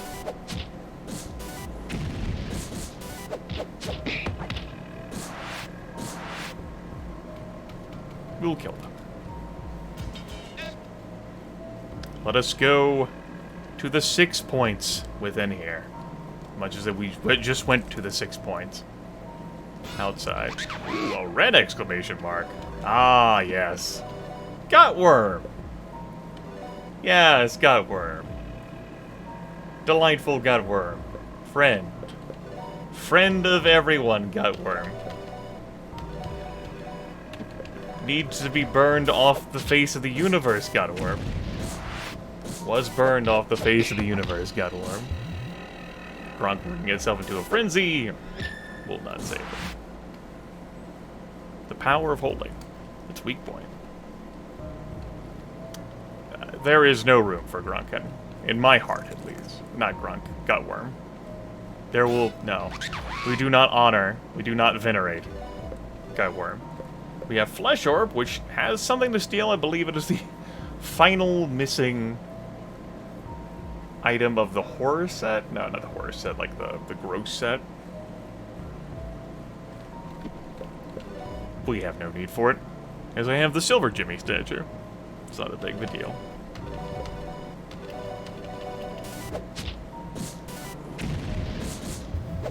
Flesh Orb licks you. Yeah.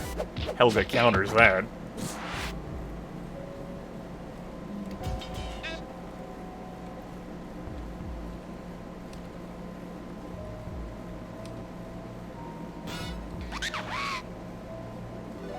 We have Shivers. Great.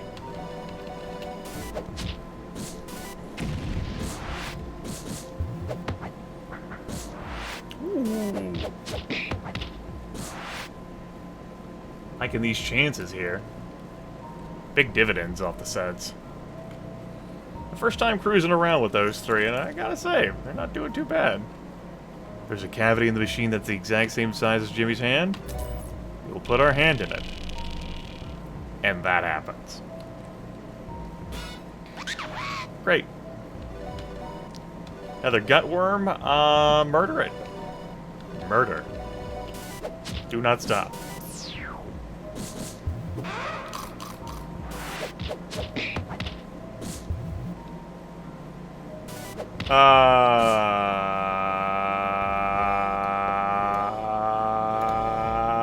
Great.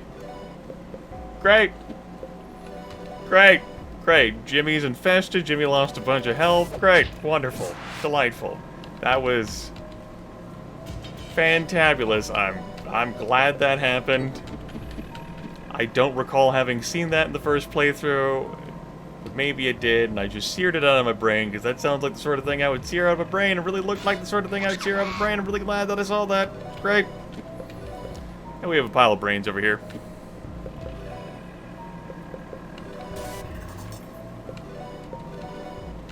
You know, as brains do.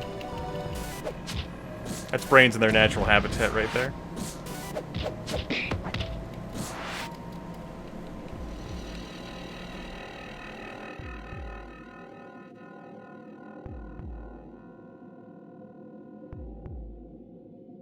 Do do do do do do do do do do do do do.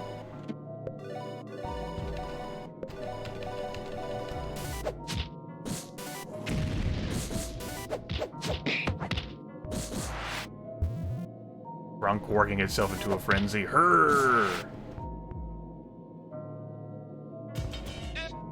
Woo! New skill. Alright, that's one of the 6 points. Somewhere along the line, I'm just gonna attach the observation bubble.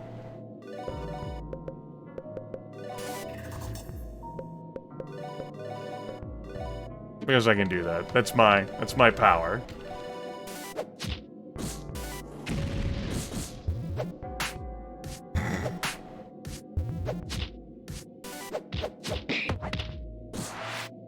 The mighty Flesh Orb.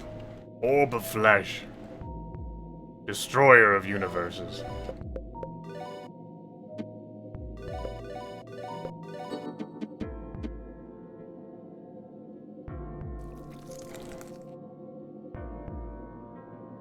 Just flap it along here. What you got for me? Same. Oh, wait. Let's get him then. Of course, these fights would be much more trivial if I had the intimidating stare equipped to startle them all, but I wanted to give the enemies a chance to show off their prowess, as they have. Some of them, anyway.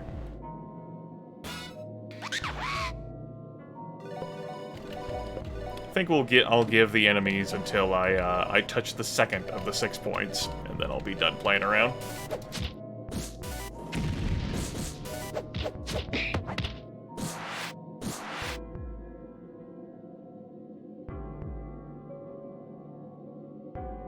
Ugh.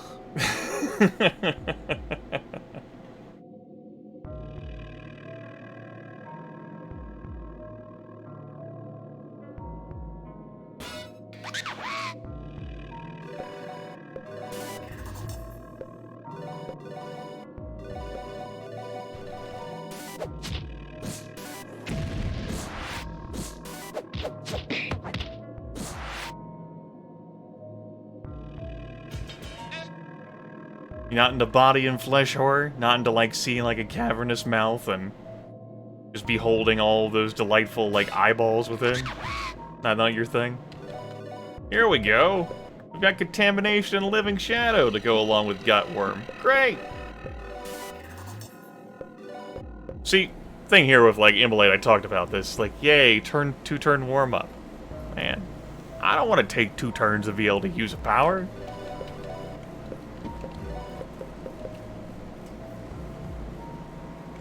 I ain't got time for that shit. Psych out that damn thing. We're gonna focus dead. He's gonna clobber the hell out of them, and then we're gonna pulverizing light if needed.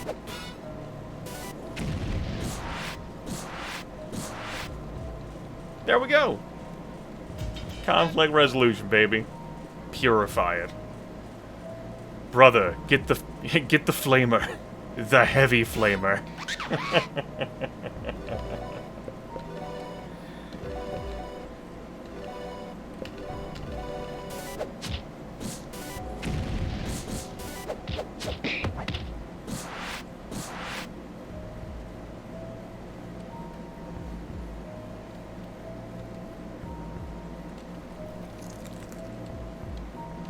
Alright. I gave them all fun and games. I believe we are done now with these engagements. Showed them off, they were there. Now we set them on fire. And they'll never bother us again in our observation bubble. So we'll just flap on our way. Flap on our way. Whoosh.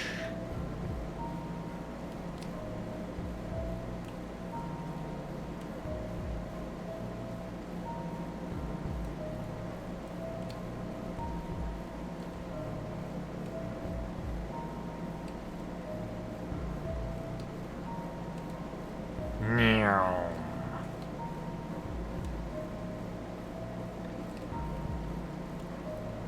So, I do find this part a little tedious, a little tiring. I should say, not so much tedious, just as tiring. That's true, though, whenever you initially visit the central hub, like having to go to all these 6 spots. I'm just like, bleh. Dude, this one was a dead end over here? Yeah. And so then having to go do it again, just like, ah.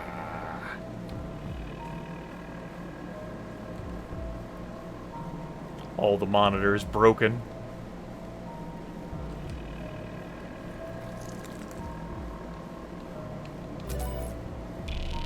Halfway done.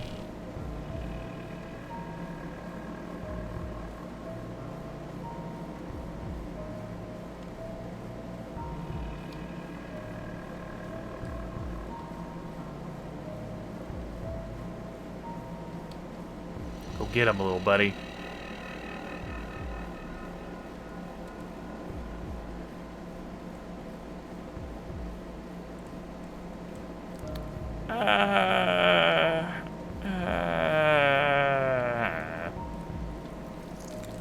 don't have an answer.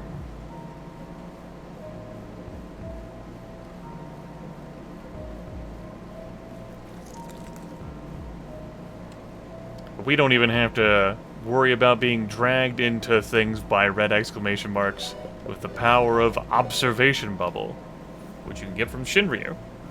Prevents random enemy encounters. Jimmy only. So when you're done fighting in a place, just say, I'm good. And then you're good.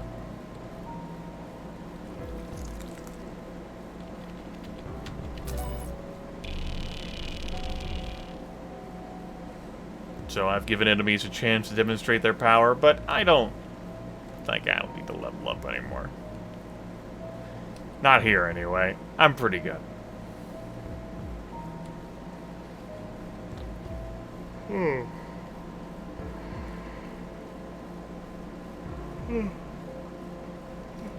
Apologies. Didn't quite think fatigue would hit me so hard at this particular time of night. Hell, I wouldn't even classify it as night, it's still evening. Oh well. I'm certainly not bored by the game. The mouths say nothing of substance. Well, there are some games that do feature enemies fleeing in terror from you.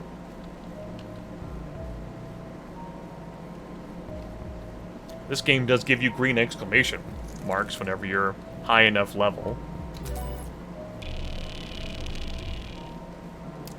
We saw some green and some red, like here before I put the observation bubble on. And we've almost entirely seen green exclamation marks this session, and the session before that. As the pixel set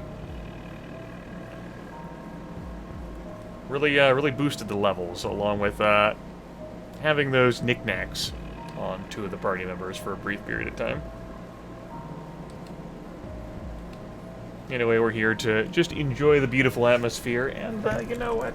Air conditioner. Mini, portable, adorable air conditioner. We'll go ahead and have you off. That sound is running in the background, and we'll turn you back on later.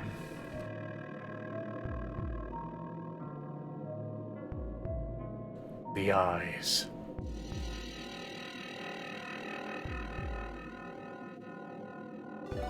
Try to look through the telescope. Jimmy can't see a thing.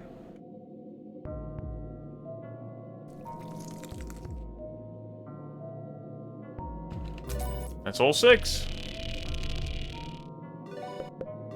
Now, we'll use our God-given power to yeet ourselves out of here. Bye! Because I could just spend my time there consuming items, but let's go ahead and break our immersion here. That door might have sealed behind us, but we have tools. This is also more pleasant music for me to listen to. I think it's most fitting to be in Punch Knocker form for what's coming next.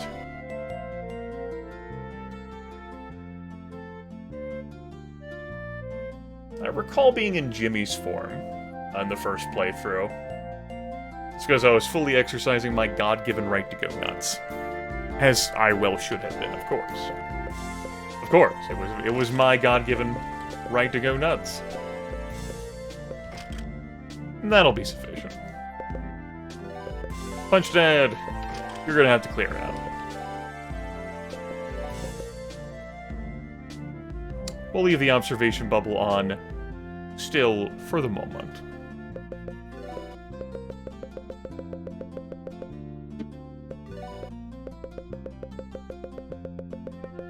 But when we change that out, it will most certainly be the barbed wire wristband. And we can definitely get that attack score higher as well, if instead of intimidating stare, I put on sharp claws. But I do so enjoy that turn advantage. So, we're gonna leave that on. Dad is gonna go back to magic jazz hands. Though he certainly is a very competent and capable attacker. I do want someone slinging around magic, so he's gonna be putting on advanced calculus, and who knows? We might still have him be very capable and competent. At attacking all the same. This. Do I want to put the Apocalypse Jacket on you? I think so. It makes sense. We'll set Dad on fire. Ah! We'll put on the,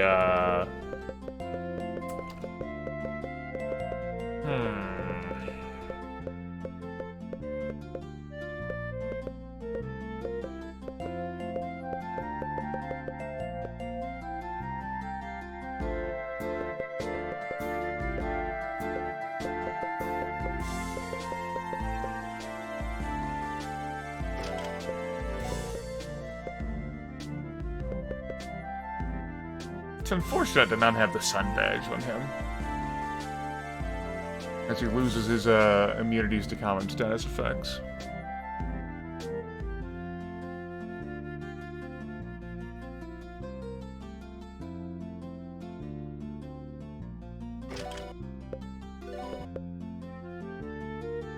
Am I willing to lose that focus having MP consumption?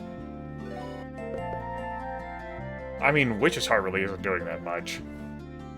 It still is doing a little. He still gets MP regen, but I just don't see the point in that case. That's not very high in magic attack, though. We certainly inflate that. I still like the sun badge on him, though, more than anything else, so that's what we'll do. Yep. Okay. As for manuals, we'll go ahead and put on Molecular Beam. And we'll put on Vaporize. Alright. One of them has a 5-turn cooldown, one of them does not. And Lars, I think I'll keep you the same. I'm fine with that. Alright. We're ready.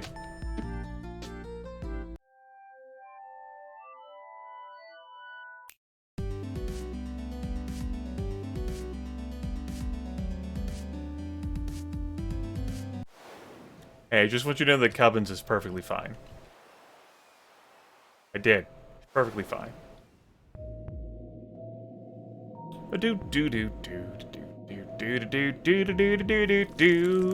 Going in here to certain doom. To certain doom, yeah.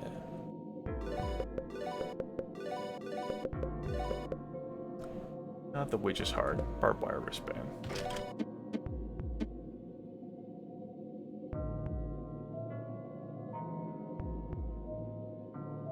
Recall this portion. So, I feel like these masses should be gone from where we took those pods and launched out. The refight. Can you hear it, Jimmy? The blood pumping all around you. It's mine now. Buck. No, Helga. It's not Buck. Not anymore. So smart, I'll enjoy devouring your brain next. Where's the secret knowledge? What? You came back just for that? It's useless. I've already consumed it. No. The prophecy was clear. There must still be a way. Just let me think. There's no point. You were too weak to defeat me before, and you're too weak now. Give up. Impossible. There's too much on the line. You might be stronger than us, but right now, you're just a problem. All problems have solutions. I know I'm probably gonna lose. Normally I'd run away at a time like this. I kinda wish I could. In fact, well, I don't know where I'm going with this. I'm just here because I don't want to lose my best spot. Buck, I know you're not you, but I know you're in there too. I'm going to help you. You're wasting your time. There's only one way this can end.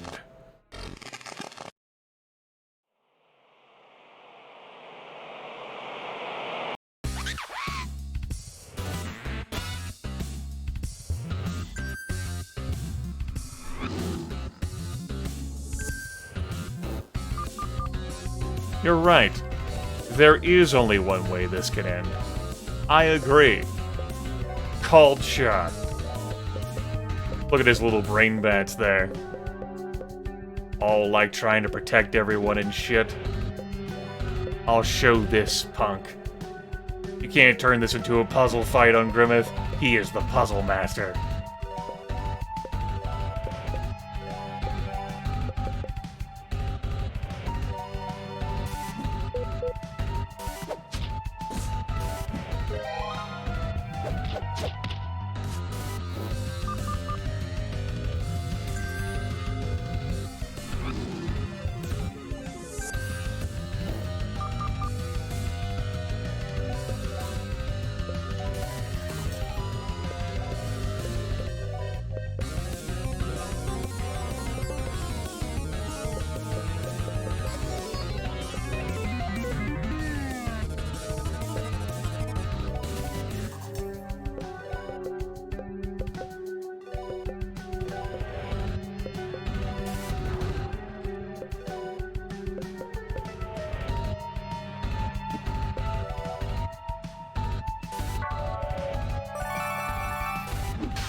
Friends live forever in your heart.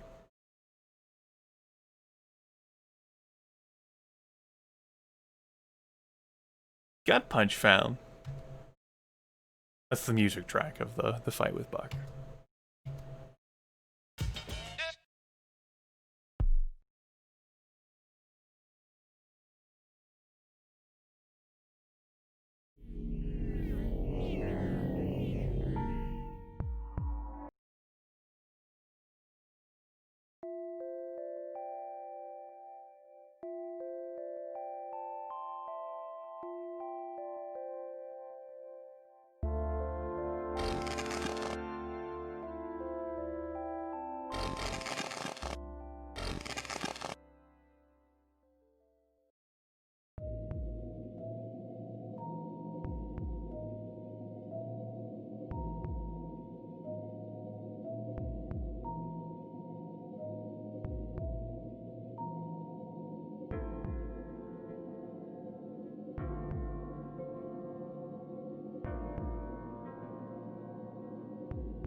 That's Andrew for you. I'm sure Lars will show up eventually. Let's hurry. Alright. Or we get another psionic wave attack or whatever directed at us. Let's move. Single file line, everyone.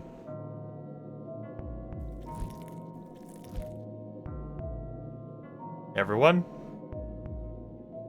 Hey. Me too, Buck.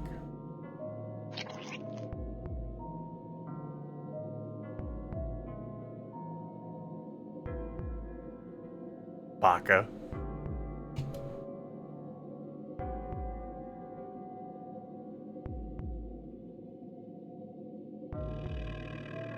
Oh.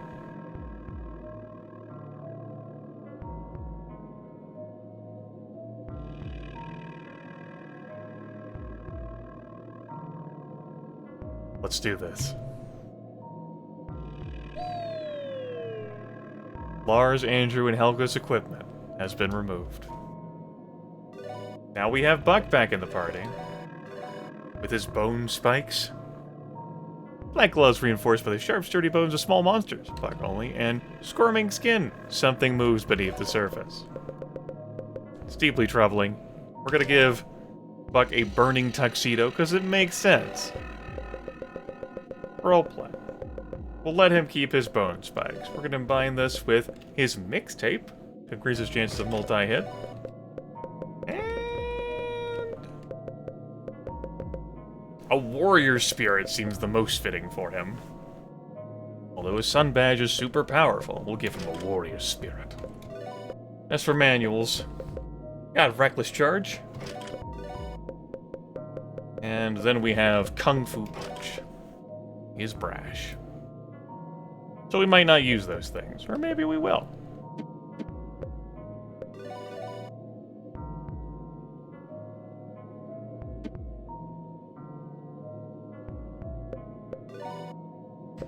Yes, Jimbo and Buck. We had our fun with Panchanaka, just to get revenge on Buck.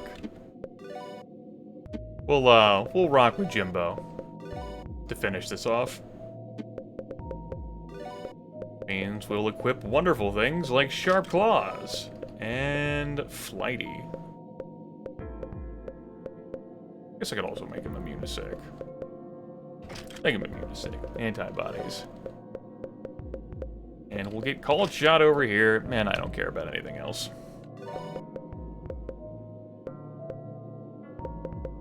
Let's get Magnificent Combo. There, the only other thing I'll care about.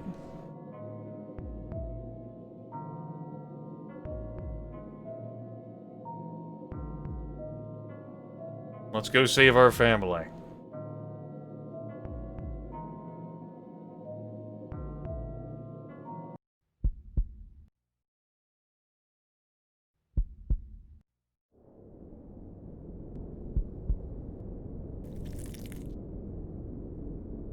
I've been thinking. Lately. That's all I ever do. I can't see, I can't taste, I can't move. All I can do is think. It's quite nice. Maybe we were too harsh on the pulsating mass. Yes, I think the pulsating mass just wants what's best for you. Jimmy, just give in and let it take over. Things are much easier this way. Hey, Jimbo. He's right, it's so easy here. I don't have to worry about anything anymore. Life's so hard, isn't it? This way is so much better, so much simpler. You'll see. Jimmy, honey, I miss you so much. Oh, I just had an idea. We can still be together as a family. Just close your eyes. It will be over soon.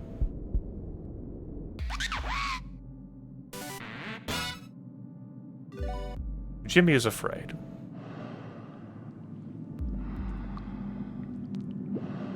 You might understand why.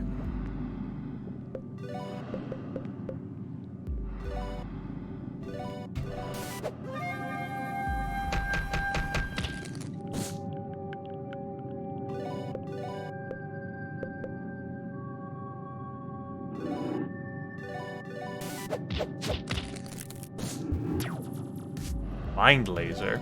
Jimmy, no longer afraid.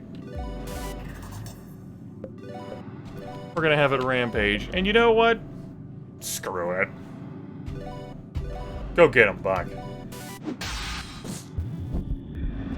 Pulsating mass imagines what a father must feel like, and he feels kind of perplexed. Pulsating mass says, you can't win. It's statistically impossible. Jimmy is now heartbroken.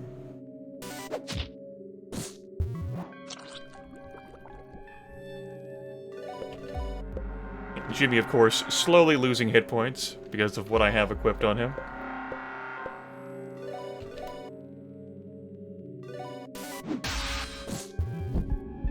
Also, Massive imagines what an uncle must feel like, and he feels kind of itchy.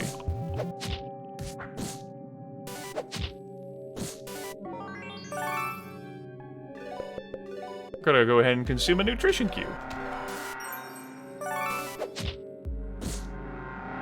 Buck also bleeding out HP too, because of the burning tuxedo, so we'll feed him a nutrition cube as well.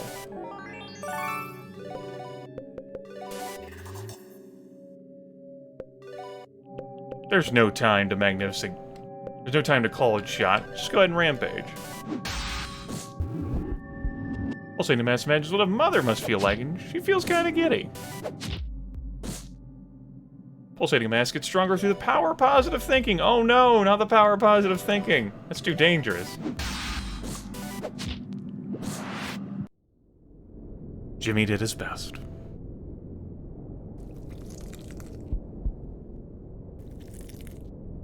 We're trapped inside. Jimmy, I'm scared. Save us.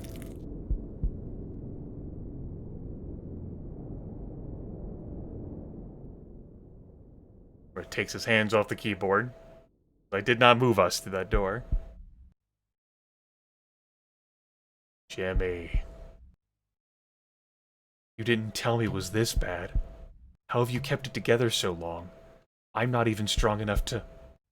Why am I so helpless?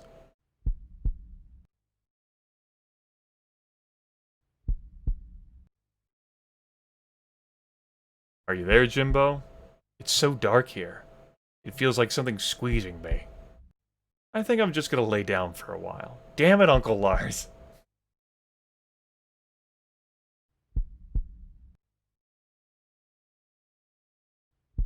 Jimmy, I feel my molecules breaking apart. The secret knowledge is close. You have to find it.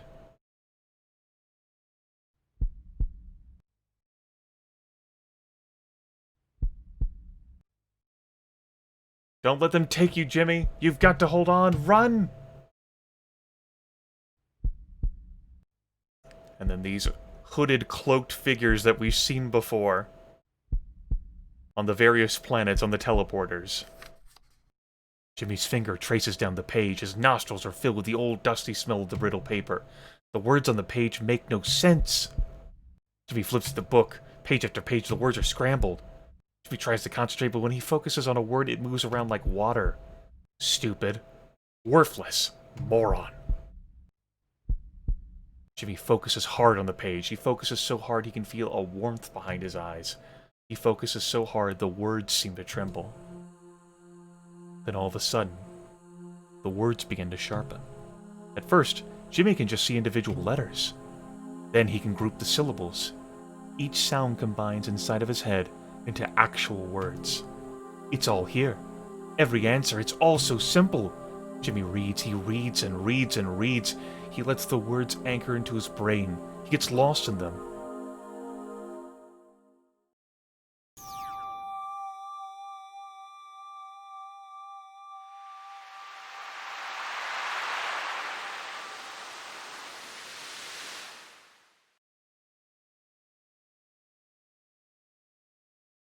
A reminder from my notes. In the darkest moment, when all hope is vanished, the light from the secret knowledge will pierce the darkness.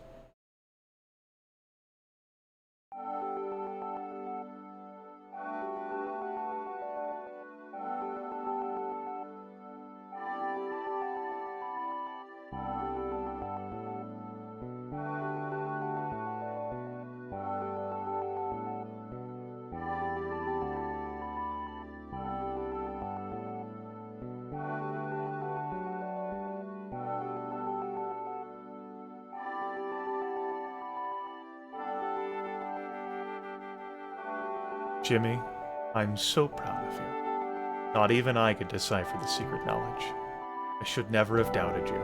I always knew you were smart, that you might even be a genius.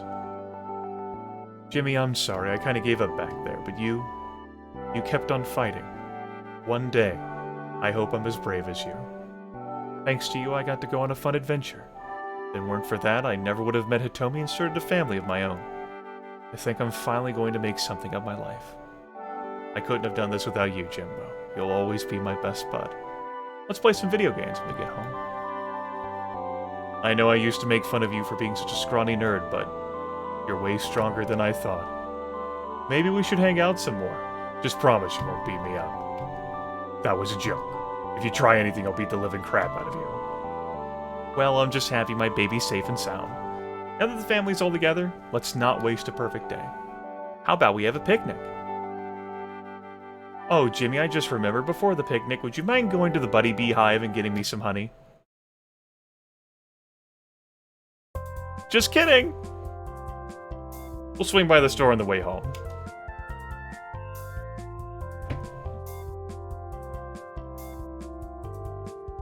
There you have it. Jimmy the Pulsating Mass. Created by Casey. A wonderful job. All of our friends, our animal friends and not, have gathered together.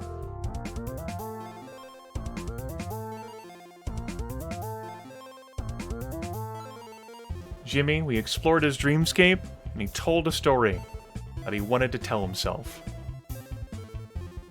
All heroes have struggles. They have challenges that result in near disaster. Those are the best heroic stories. But in the end, they prevailed.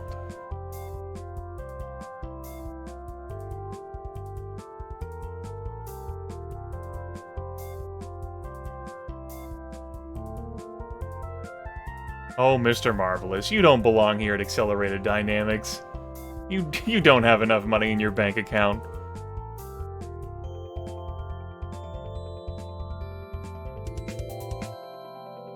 Silly Mr. Marvelous.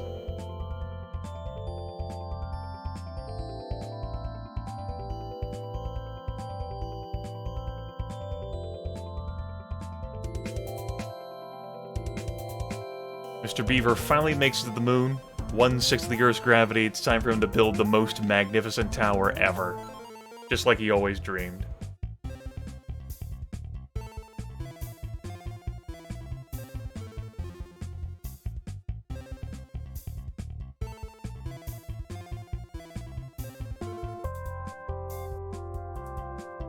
Big city life of Shinryu.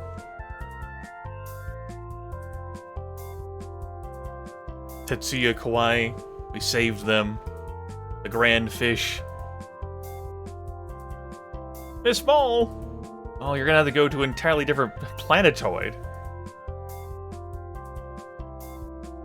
Tanaka, go work at the numbers input, my man.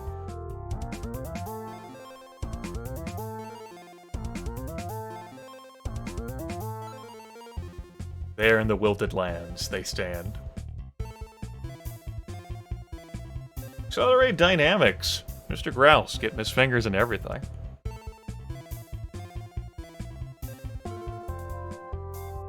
There in Everett ship, they're holding a nice little dance, a ball. One of the guards gets roped into a dance by Princess Raspberry.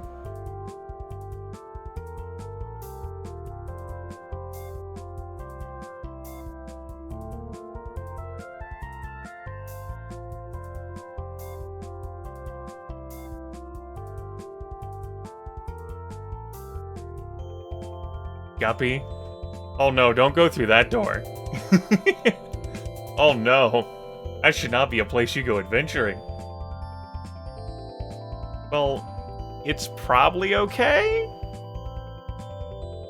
They might be about to learn a lesson about greed. A serious lesson about greed. Hey! Ah. She's back! A Buddy Bee Queen has returned.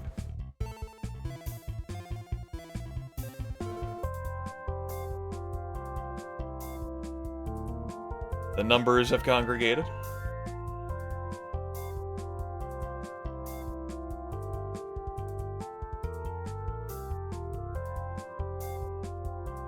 Commune. 7 gets booted down the stairs by 6.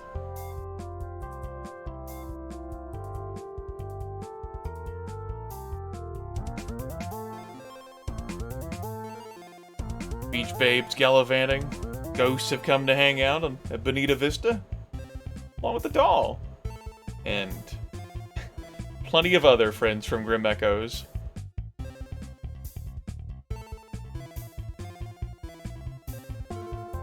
That son of a bitch rad ghost. Ghosts are real after all. Ah!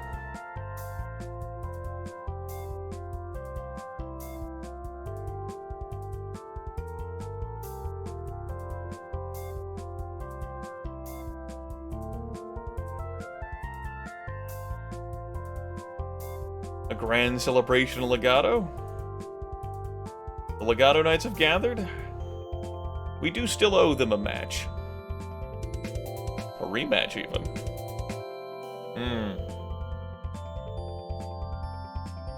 Well, these credits have certainly took a dark turn.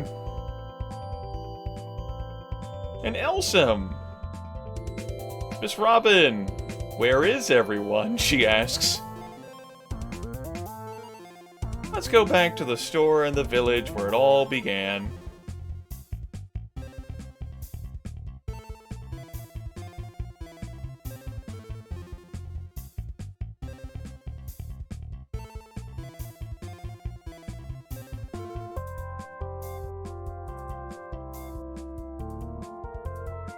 Thank you for playing.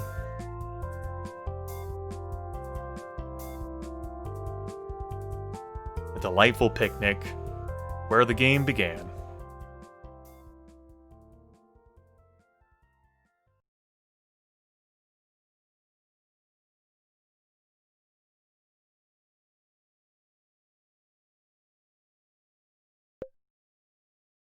Yeah, 3. 3 dead mice.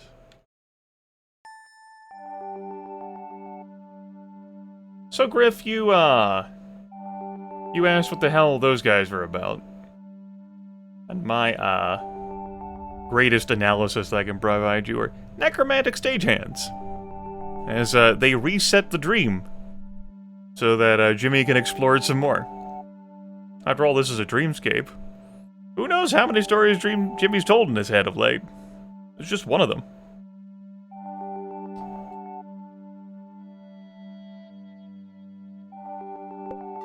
Welcome to New Game Plus.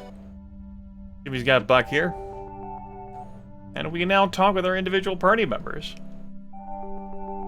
And add them to the party.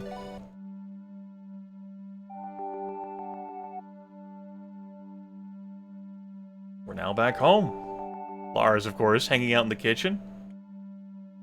No, she'll probably be hanging out with Hitomi, but being a father sure is hard. I'm just taking a break.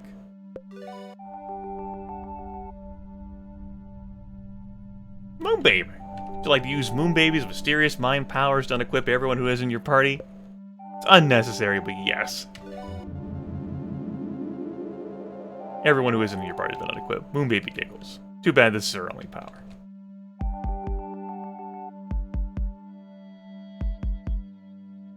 Jimmy is trying to remember something important, but it's wafting from him like vapor. Have you seen my husband? Moonbaby and I don't like staying in his room because it smells funny. Yeah, he should probably get to work on that. Or bathroom? Over here. You're looking a little scrawny, you better hit the weights. Let's go ahead and remove him from the party. Fine, I'm tired of babysitting anyway. Unequip that bastard.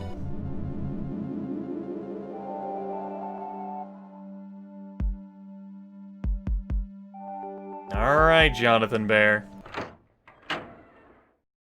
Yo, kid. How about giving me a little room? That's right. It's yours truly, Punch Tanaka. I'll let you take a moment to process this. I'm doing alright. That meth time? I've got to say, I don't really understand it myself. 1 second, I'm facing off against your brother. He around, by the way? Dude scares me, big time. Anyway, I'm facing him down, doing some first-class hero stuff. Then he punched me in the face so hard my brains popped out of my ears. Next thing I know, I'm crammed in your closet. 2 competing theories on that. 1, your brother might have punched me into the future. 2, I think I'm here because, more than anything, you needed me here. I don't know what happened since I've been gone, but if you want Punch Tanaka, kid, you got him. By the way, when I was hanging out in your closet, I ran into this creepy little dude. Hello, Jimmy. Your mother sewed me up. I know that you probably hate me. That's okay. If you'd let me, though, I can still be your friend. It's just that, as bad as things got, all I wanted was to be with you. And now things are so much worse. I know times like these are scary. You can hold me if you want. By the way, kid, I've got to say, you sure have a first-class closet. Talk about roomy. It's like there's a whole world stuffed in there. Maybe you see a closet, but what I see is a doorway to an endless amount of dreams. I know we've had our ups and downs, but I hope we can still be friends.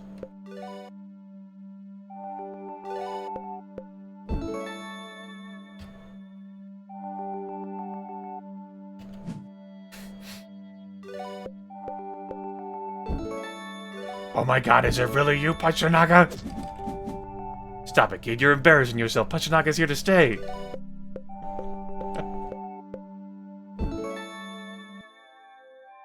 As it turns out, this is a first-class closet.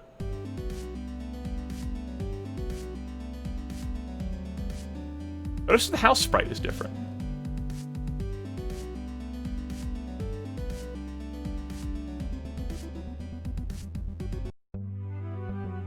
Smile! Hey, Miss Robin. She's moved back in. She's got stuff like a dictionary, Spiked Yo-Yo. This legendary out-of-production yo-yo sent many kids to the hospital. Excalibur. The Bike Chain, which we got for Punch ever so long ago. The Crystal Ball. Grizzly Claws. Rhinestone Gloves. And a classy tote. Also got Kevlar Vest and a Friendship Stone. A strange glowing stone that's said to bring friends together. And the normal stuff that she sells here. And Smile. Suppose I've been all over the world now, but I guess I only feel at home here. How are our animal friends doing?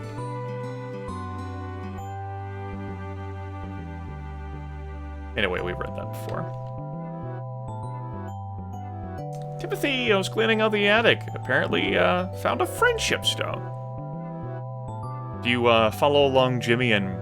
not Jimmy, but Timothy, and pursue all of the mouse content. Get this Friendship Stone. Or you can buy it for $200,000. Anyway, yes. Mrs. Mouse has moved on to join her 2 daughters. One of whom died earlier in the game, and the other before the game start. All the postcards that Timothy sent Mom.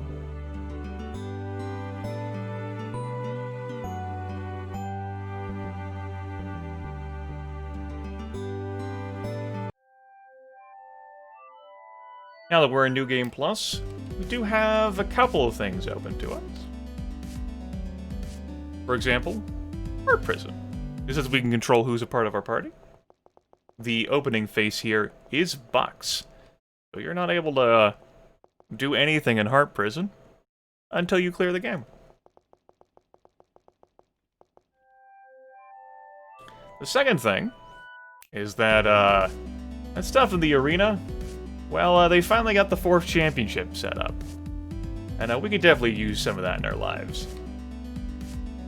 Let's go ahead and do that, yeah? Let's get some challenge going. Let's assemble the team here, the squad.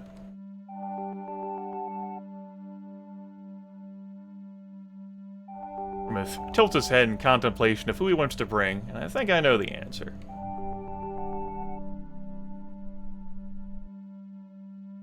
Yeah, I'm pretty sure I know the answer. Buck, get back in the party. Sure, I'll help out, for Mom's sake. Also, hooah!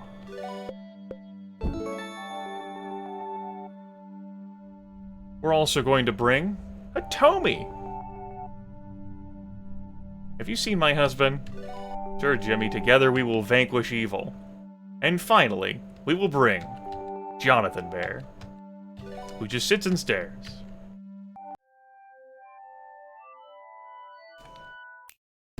Alright, new squad. Roll out.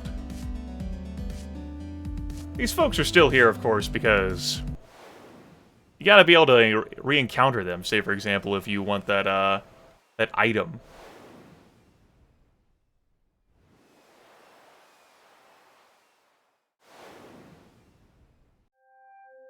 So it makes sense. Just like how, if you want to encounter any of the old monster encounters from the Central Hub, you can come here to these question marks.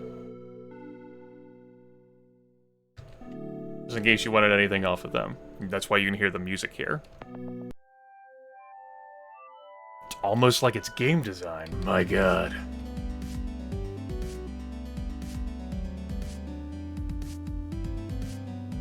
Meow.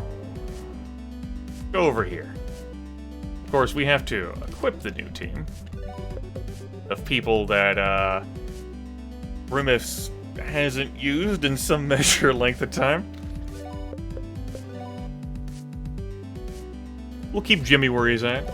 I did unequip Buck. However, I could buy new things for Buck.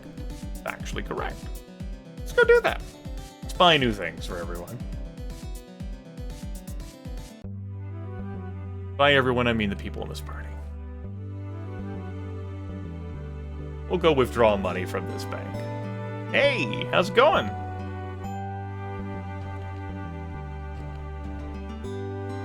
I'm going to withdraw money.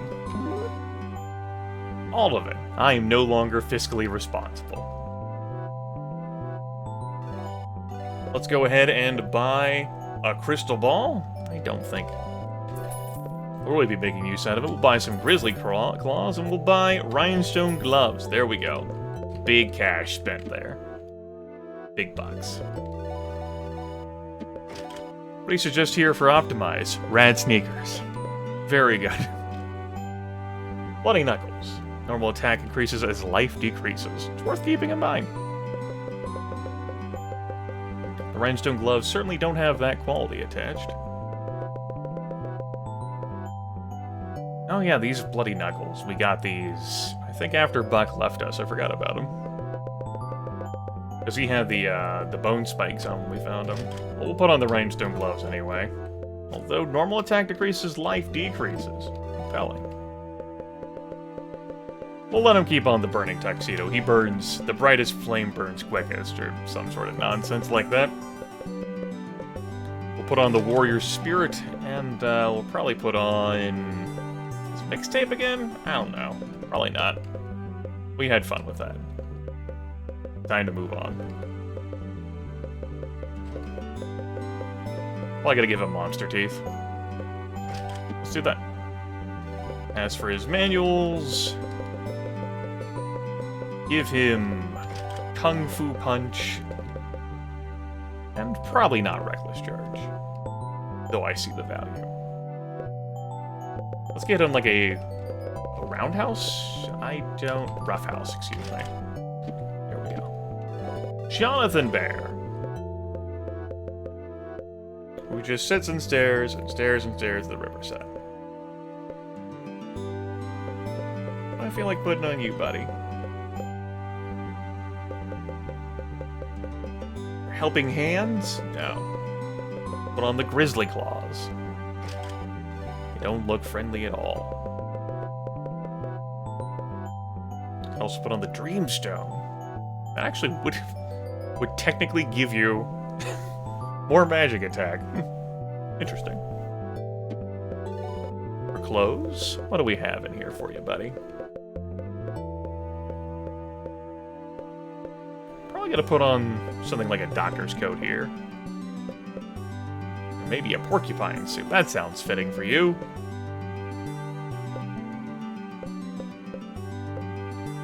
Graduation robe instead. For trinkets, we'll give you a witch's heart. And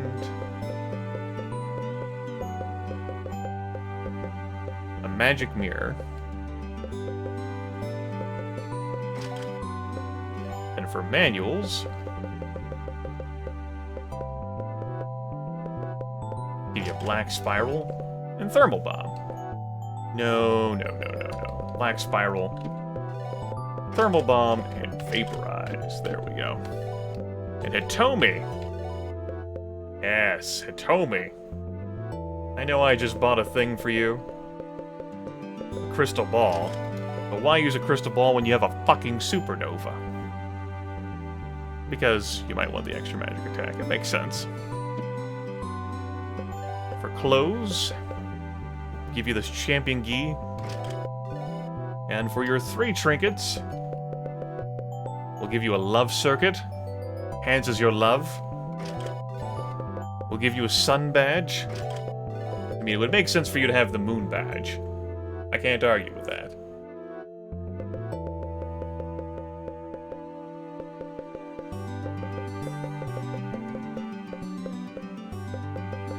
So, we'll do it. Give her the moon badge as well, the sun and the moon. As for her manuals, Lunar Serene, of course.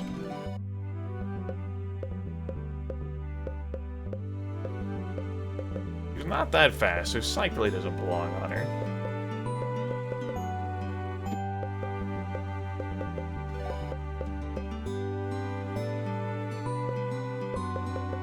Maybe stick a adrenaline shot in case someone goes down, though I don't expect that would be occurring.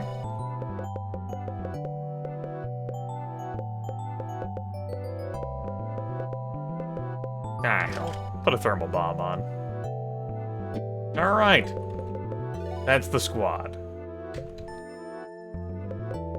Jimmy, you will stay as you are.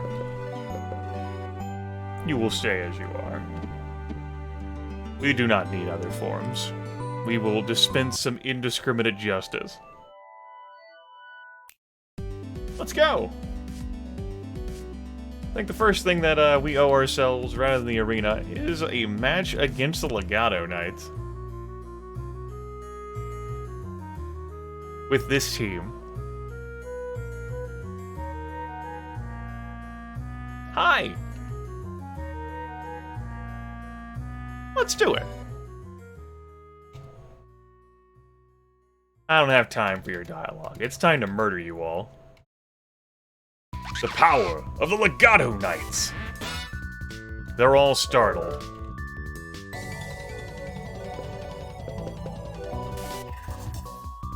And we're not gonna worry about things such as called shot. You see Lagrange over there? You can go to hell. And we're gonna focus on Coltrane next. I'm fairly confident Jimmy will take care of Lagrange even.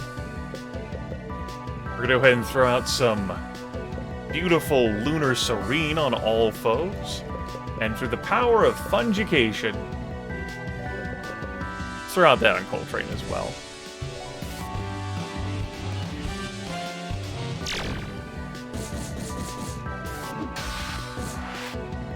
Yeah.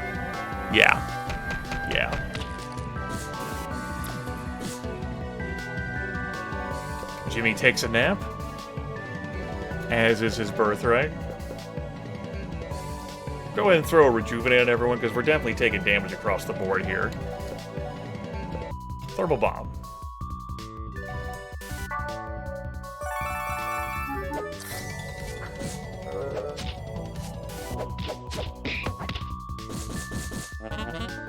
Of course, this would not be my most effective party at all. I'm just having fun with these folks that we haven't partied with for a while.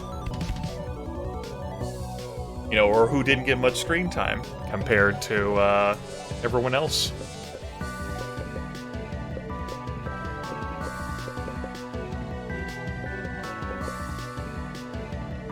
Coltrane's done. He's already at half health, and this rampage will finish the job.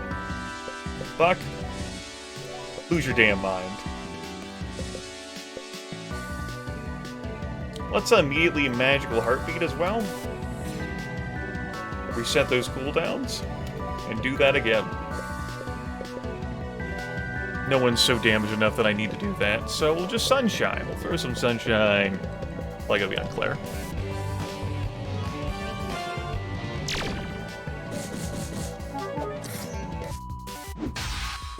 Goodbye, Cole. Right. 3 attacks coming in. Bach loses his mind. Ooh, big damage there. Big damage! Big damage! Your boy goes down! We don't have a tank! Ah! Ah!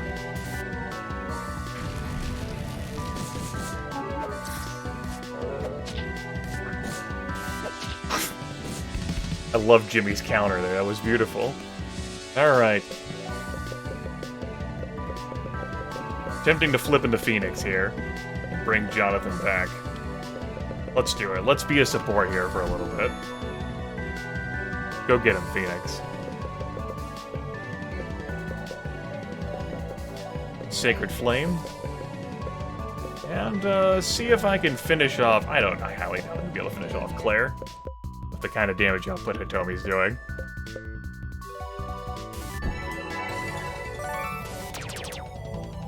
Yeah. There goes Buck. Well, intenses his battle train muscles, that might be leading into a counter. Oh, we can also immolate. Sacred Fire instead.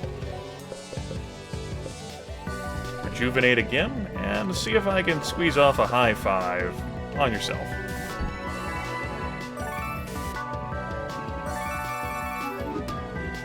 cuts you down and laughs in your face. Buck evades that attack. I'm glad I high-fived yourself. Alright, Kung Fu Punch Claire.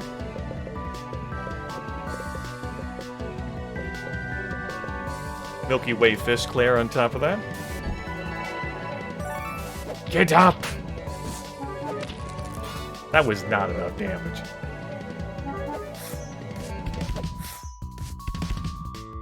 Roland also tensing his battle-trained muscles again. That's it. I'm gonna exercise my God-given right to set you all on fire.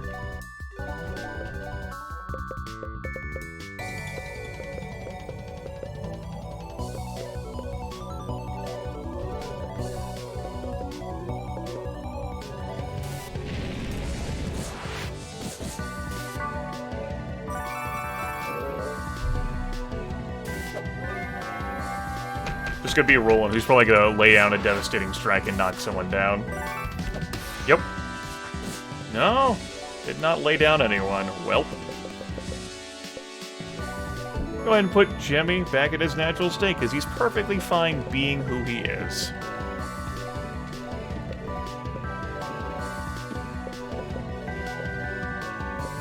And we'll go ahead and finish this job here. Because even with this silly party, we're just too powerful. Just too good. All the imagination XP I could have put on a Jimmy farm. No. Jimmy beat up a bunch of adults. Well, well, well, Jimmy, you've definitely showed us our limitations, old chap, and although your victory, here's a little present for me. It's a knight's emblem. And you can show everyone that you're an honorary legato knight. What fun! Your friends will be envious, no doubt. Will they, though? Tell me more. MP cost halved. I mean, you know, it's pretty good. It's pretty good. It's pretty good. Lovely effects party. Doesn't sound that compelling to me, but this right here.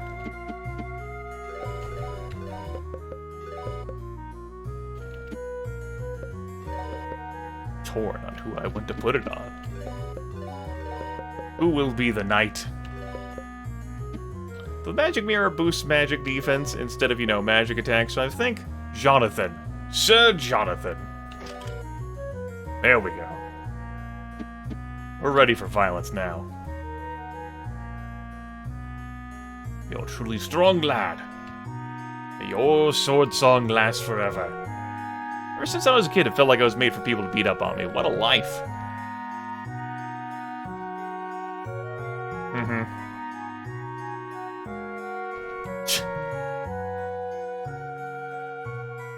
Two losses is enough as an old for a bassoon like me. You bet the Legato Knights would train harder from now on, though. That's good. Old Jimbo wins again.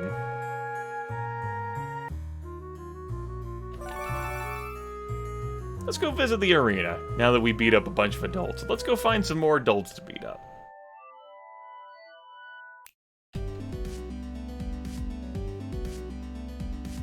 Another thing that's changed, which I don't intend to show off in this revisit, is that if you revisit the Dark Dungeon and go down all 100 floors again to refight the Dark Demon, presuming you did that all the way at the bottom of level 100, that fight is harder, and you get a different prize for doing it.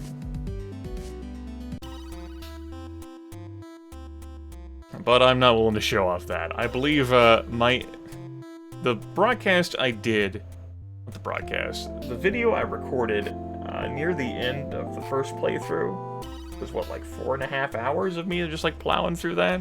Like the entire Dark Dungeon? In like a much shorter time in the revisit because I started from like floor 90.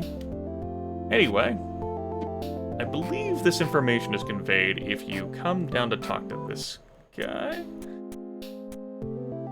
Oh, the princess is back, flying closer.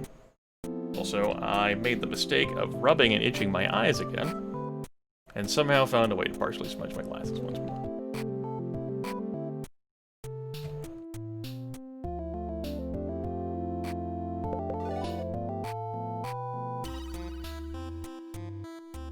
There are 4 ranks in the arena, so tough it out and unlock them all. So the information is conveyed a little bit that the 4th rank has been added. There's now new stuff that you can get with your points. Grandmaster Gi 2. Always perform critical hits. Fabulous jacket. XP and imagination points up 50% if you really want to level big time. And Galaxy Badge. Grants the power of all previous badges. I mean, how could I resist? I mean, that's it. Always performing critical hits. Where's the mystery? Just grab a Galaxy Badge instead. And of course, we'll put that on Tomy. Love Circuit's fine and all, but Galaxy Badge. The power of all the galaxies. How could you resist?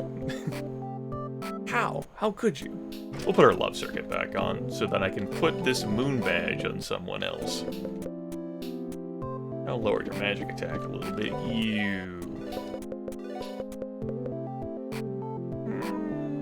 That's probably worth doing. Oh, it lowers your attack a little. Gives you some HP regen. You could certainly use that with your Burning Tuxedo. Alright.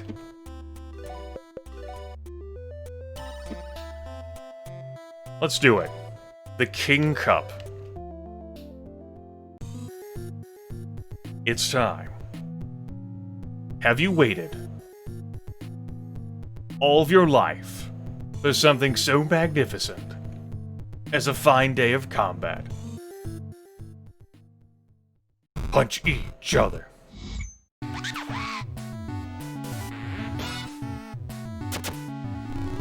Players will lose 10% of their moxie each turn. Oh no! Also, give me a moment, folks.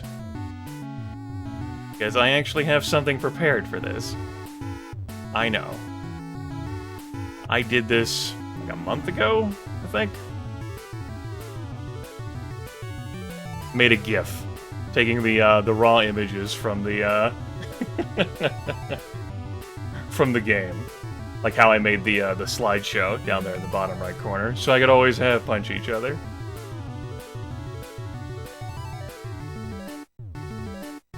I also have one other GIF I made.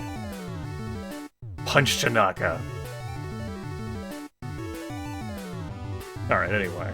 Let's get on with what really matters here. That's clobbering these fools.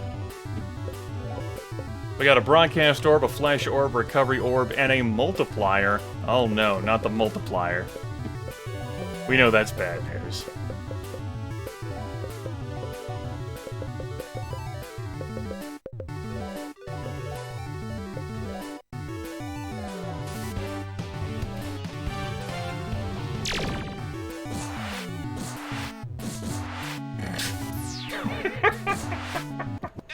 Toby just butchers them all. Congratulations! But where? Many strong opponents wait. A new emote? No, J-Stank. But I mean, you're just literally tuning in to like all of everything that's happened. So, I mean, you can smell all you want. Maybe it's a new emote for you. Players will randomly be startled. Now that's good content right there. I love when players are randomly startled.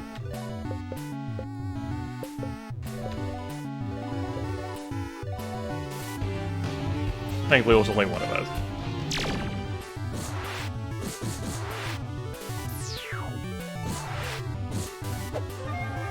See if I can punch this gift open even though it resists all damage.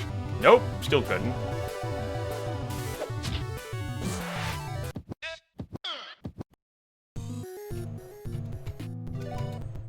The Beach Bums.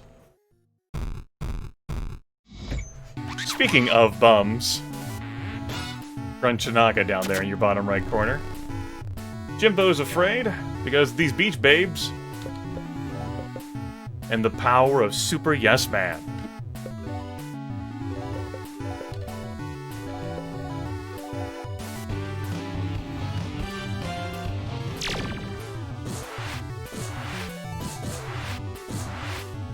Lunar Serene, though, too powerful.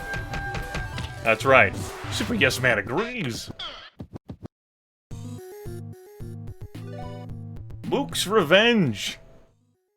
The mooks are coming back.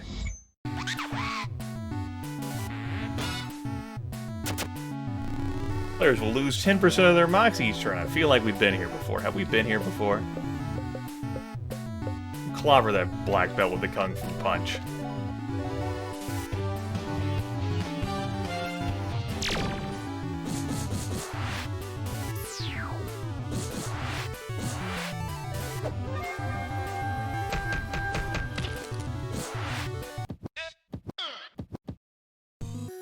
Congratulations! Tea Party from Hell is next.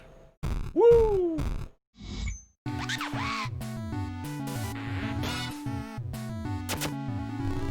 Player stats are reduced. Oh no! It's the T-Mice and Mr. Darcy.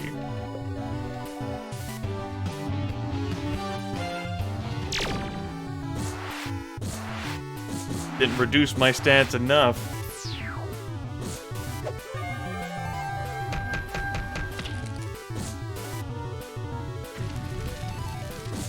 Said, your boy here, pretty beefy. It's mana burn. Yeah, I could steal this man's tea and make him super pissed off. I think I'm good though. I don't think I need to do that. Let's throw a super Choco Coal on it. I don't think it's necessary. I think we'll be able to resolve the rest of this fine just fine.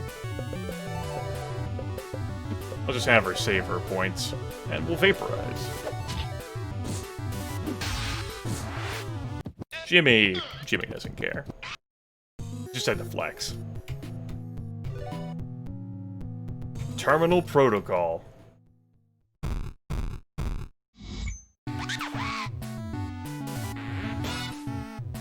Look at all those delightful friends. You know, friends like Security Orb, RoboChan DX, Prototype, and Super Deathbot 5000.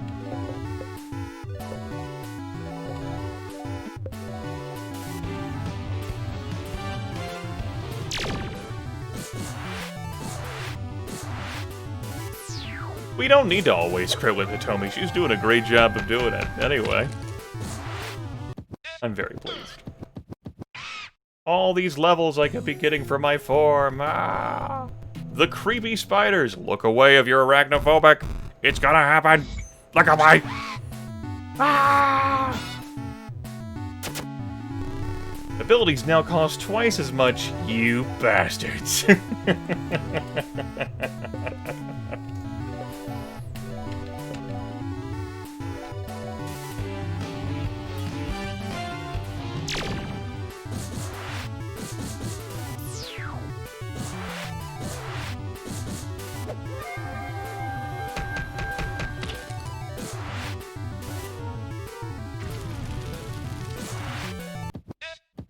It's a good thing we didn't see more of that.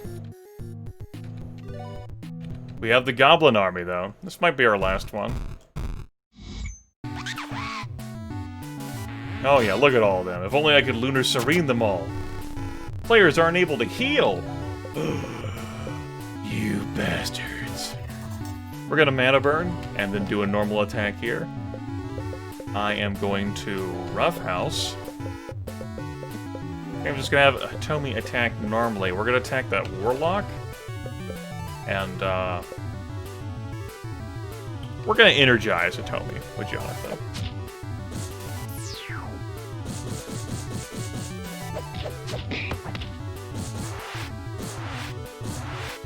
Hit that Warlock. Good. That's one of the few times I've ever used that ability. Anyway, they're all dead.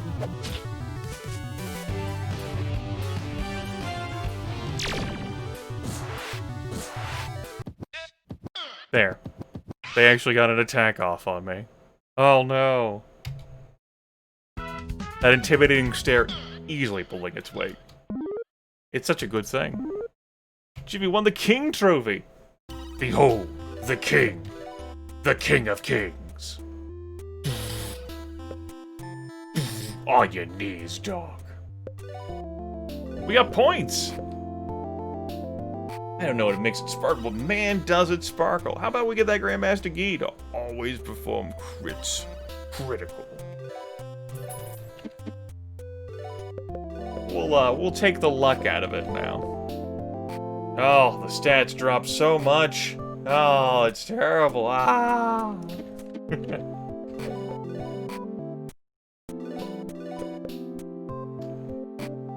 might as well put it on her, though. Let's do it. We lose out on numbers, but that's okay. Alright. It's time to become the ultimate champions of the arena.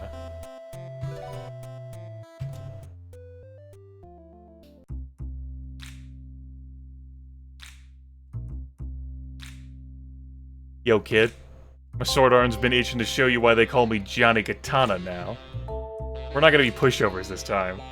If you lose, Jimmy, I want you to know that it won't make you a loser. To be a winner, you've just gotta be the best you can be.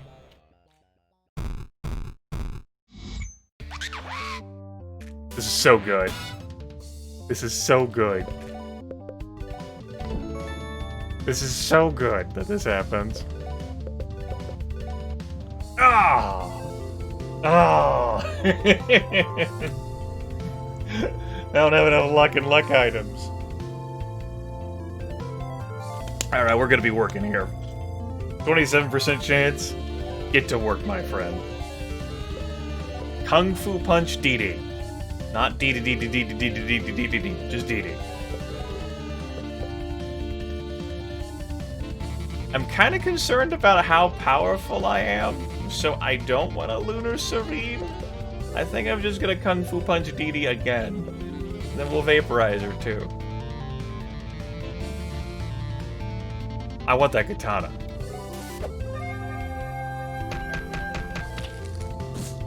Okay. I don't have to be too concerned about dealing too much damage. They have sufficient HP. Good. Grimith had worries. But no, they're good. Good! Oh no, the startle. Oh, all those crits. Yes!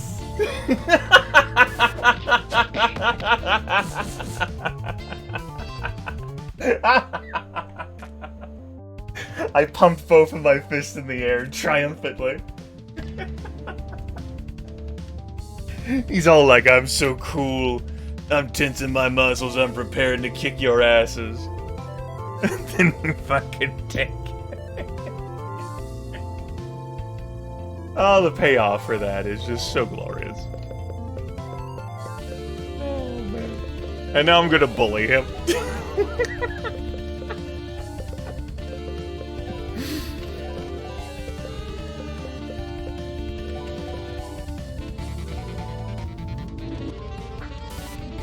Chi disruption technique, and Jimmy just dodges it.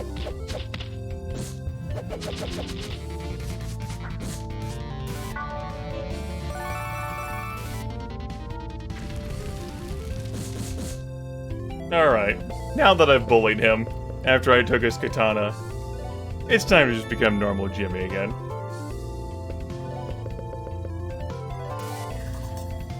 And we'll just do a normal attack, buffed by Mana Burn.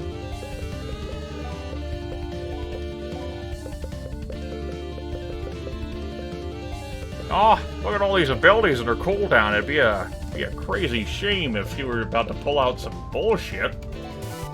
What's that? She pulled out some bullshit? Oh no! She always crits! Oh no! Just high-five yourself, Jonathan. Ah!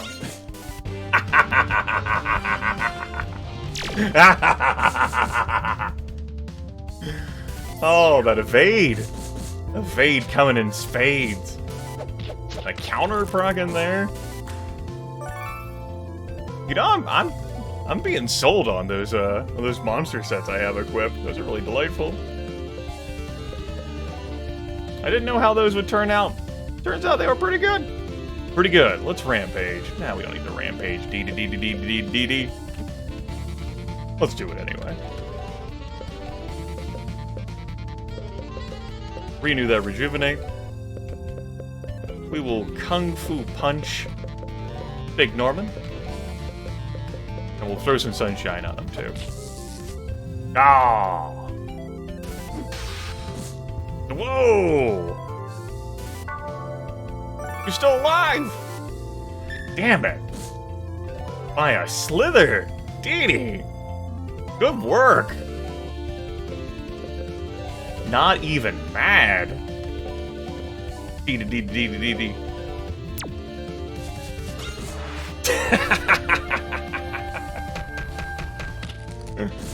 Reflect Boopter. No, Big Norman, don't grow through the power positive thinking. You stop that. Norman! Norman! We have to rampage him before it's too late. Norman! Ah! Get him! Stop him!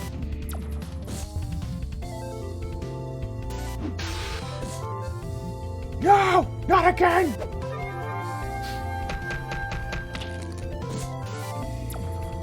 He's too dangerous to be left alive.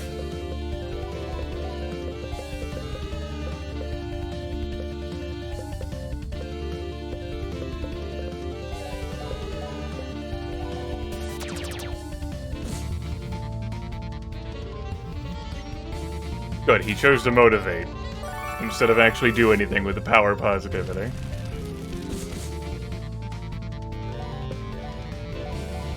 Complete the mission, Jimmy.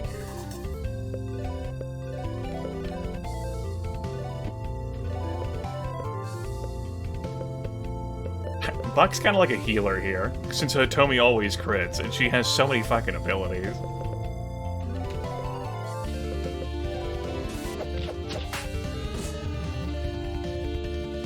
Poor Johnny.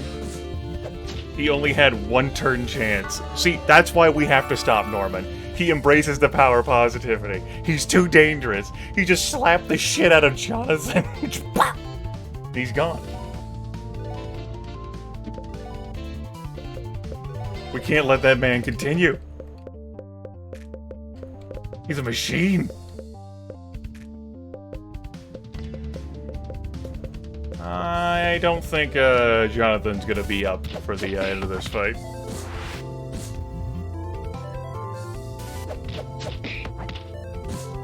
No, he will be. All right, we'll I'll become a phoenix.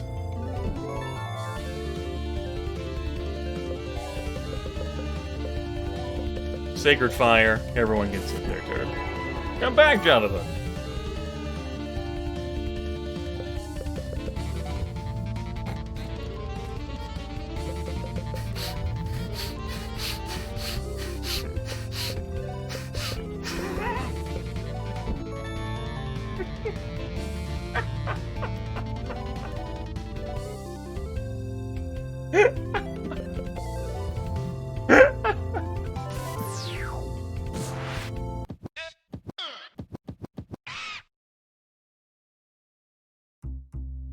Hey, no fair. You cheated.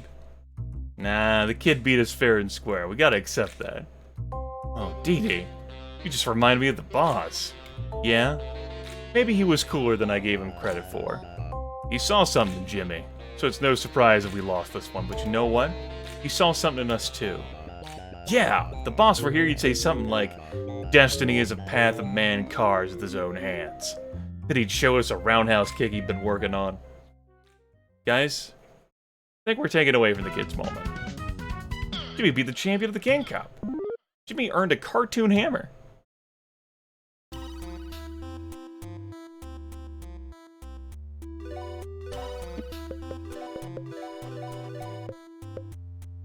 While comically oversized, there's nothing funny about getting hit with this. Reduces agility to 1.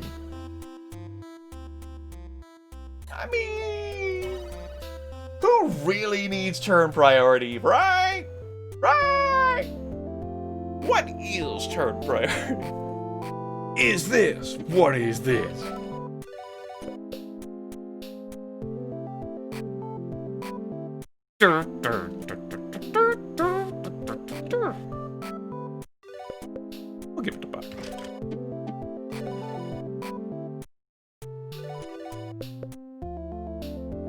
I think I will give her the supernova.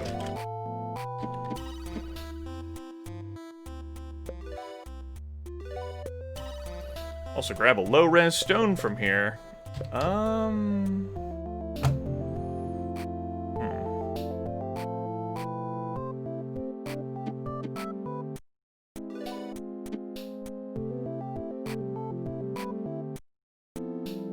What, come to gloat? Stuff like that doesn't bother me anymore. If you waste time doing that, you're not gonna get tougher. Understand, how could I have been defeated? Maybe I should try out a new weapon. Which sounds cooler? Johnny Bazooka or Johnny Nunchucks? Hey Jimmy, remember to use the power of positive thinking. I recommend at least 10 positive affirmations in the mirror every morning. And you have all these other fools, like, feed the beast! Seriously, feed the beast. I haven't been able to get any work since you trashed me in the arena. I'm pretty darn hungry. Hopeless Mook? Nah, I'm not gonna beat you up. And then we have the pinnacle of gooning. What if there is an even higher level of goon? There must be. I will achieve it. One day, I will shake mountains. One day, I will climb into heaven and pants God himself. Oh, I enjoy that. One day.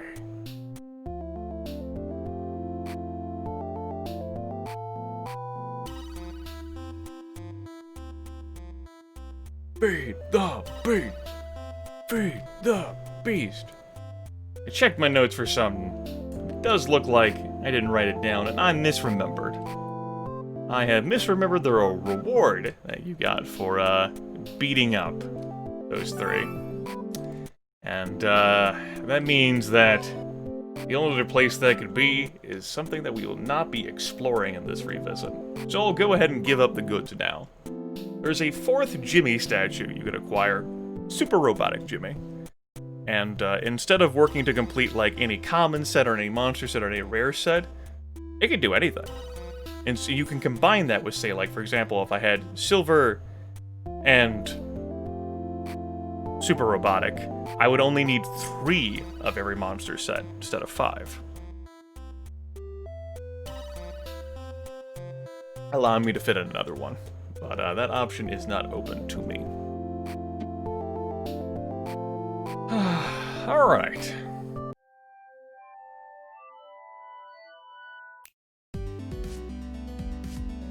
I think there's going to be another broadcast for that. This will save the entirety of Heart Prison for then. That seems reasonable enough. We can give that footage, or that stream, all of Heart Prison, instead of, crunching into it. There is quite a bit of Heart Prison, but it won't actually be that long. How do you get that statue? It's, you go through the Dark Dungeon. All the way to the bottom, you beat the Dark Demon. Which, not what we're here for. It's the first time reward for beating the Dark Demon, so you only have to do it once? No. I had my fun with that in my first playthrough of the game. I have no intention of doing it again. But yeah. That means that, it's about that time. All those statues together, what happens? There's a secret set for, like, statues. For, like, people figures.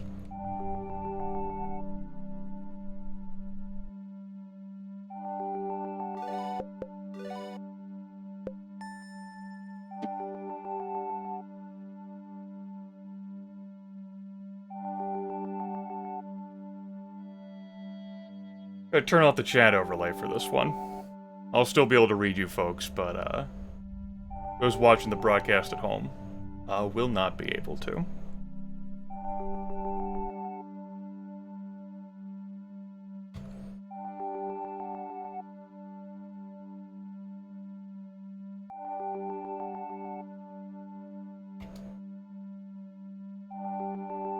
We're also gonna turn off the slideshow.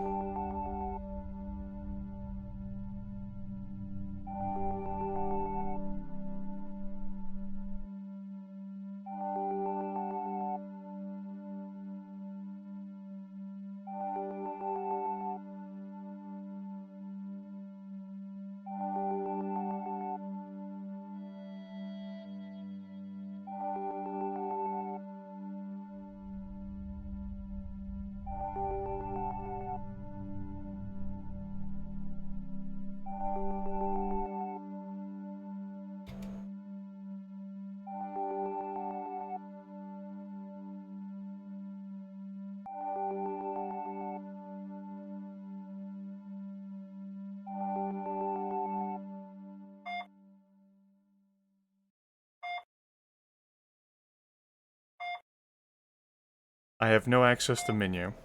I have no access to the imagination forms. I have no access to Jimmy's thoughts.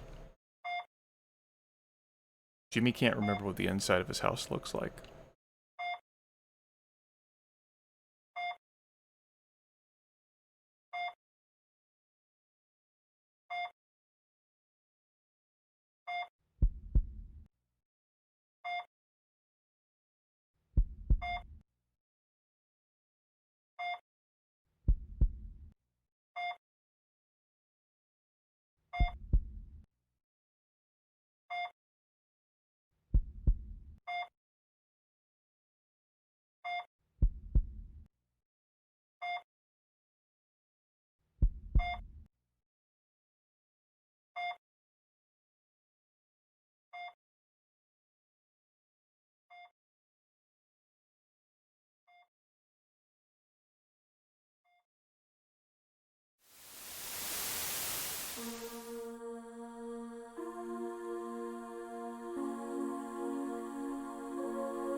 We'll put the chat overlay back on now. Just wanted to be cautious for viewers who might have been along the ride for the first time. I spent a great deal of thought at in the first playthrough, parsing through how I felt about that and what that meant. And my mindset...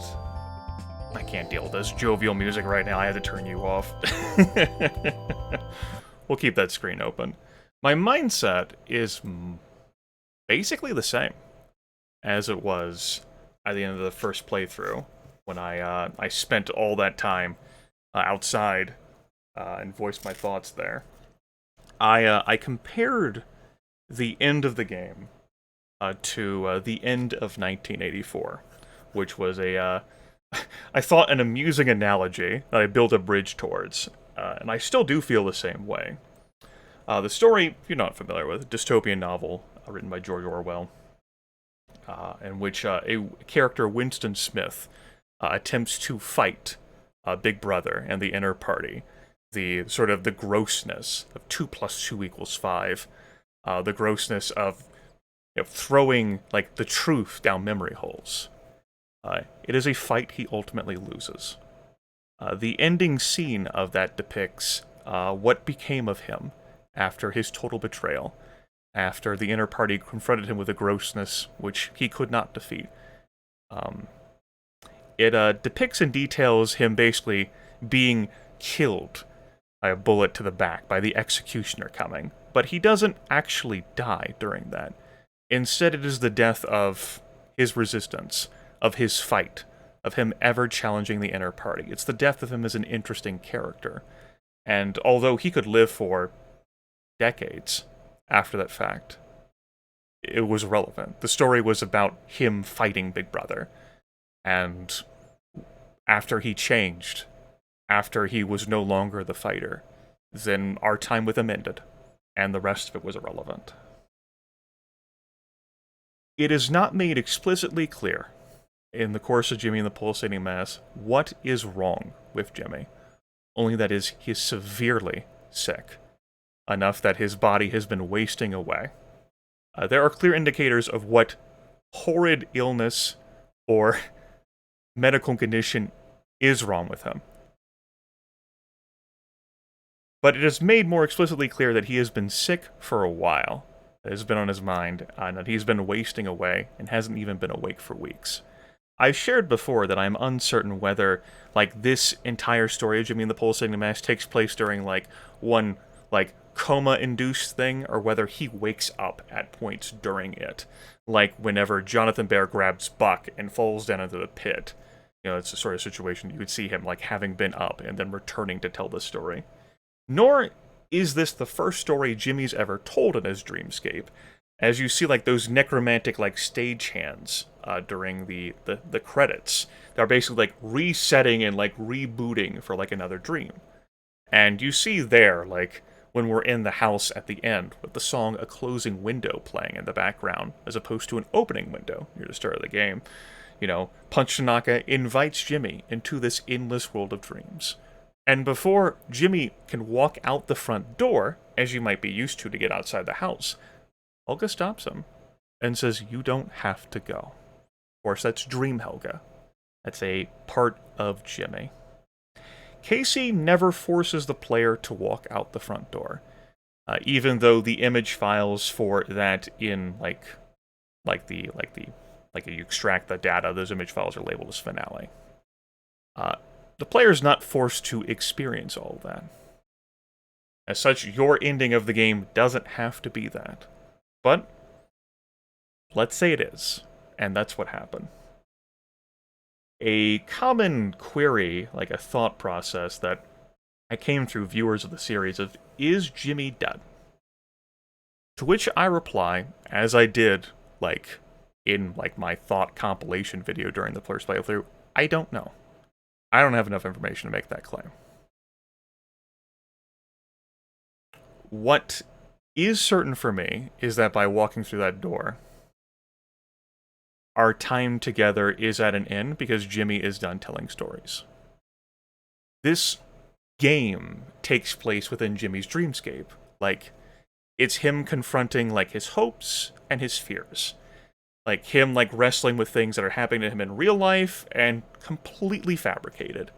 Like, him telling the story of ultimately conquering, of being a hero, of defeating not just the Pulsating Mass, but dyslexia.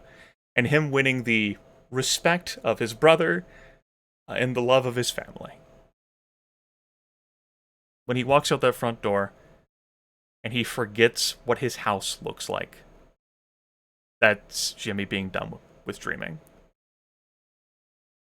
He walks up to that cliff there. He says, "I'm sorry," which is something that I can very much identify with, being in an ambulance when I was 5, crying, waking up. I was so severely dehydrated and sick when I had Kawasaki syndrome, Kawasaki disease. My mom was crying, and I looked up at her, and I told her, "I'm sorry." And when she asked me why, I said I was sorry for making her cry before I fell back unconscious. Sorry for hurting my loved ones. Sorry for being too weak.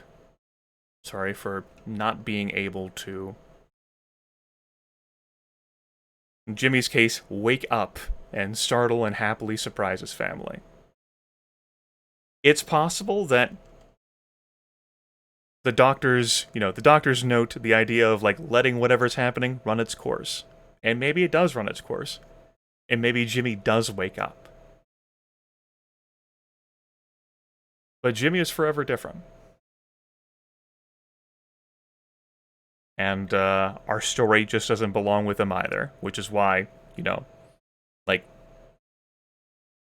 it is acceptable for Jimmy and the Pulsating Mass. It's acceptable to me for it to end as it does, because the story takes place within his dreamscape, and for him to leave that dreamscape, that's an entirely different story that we're telling there.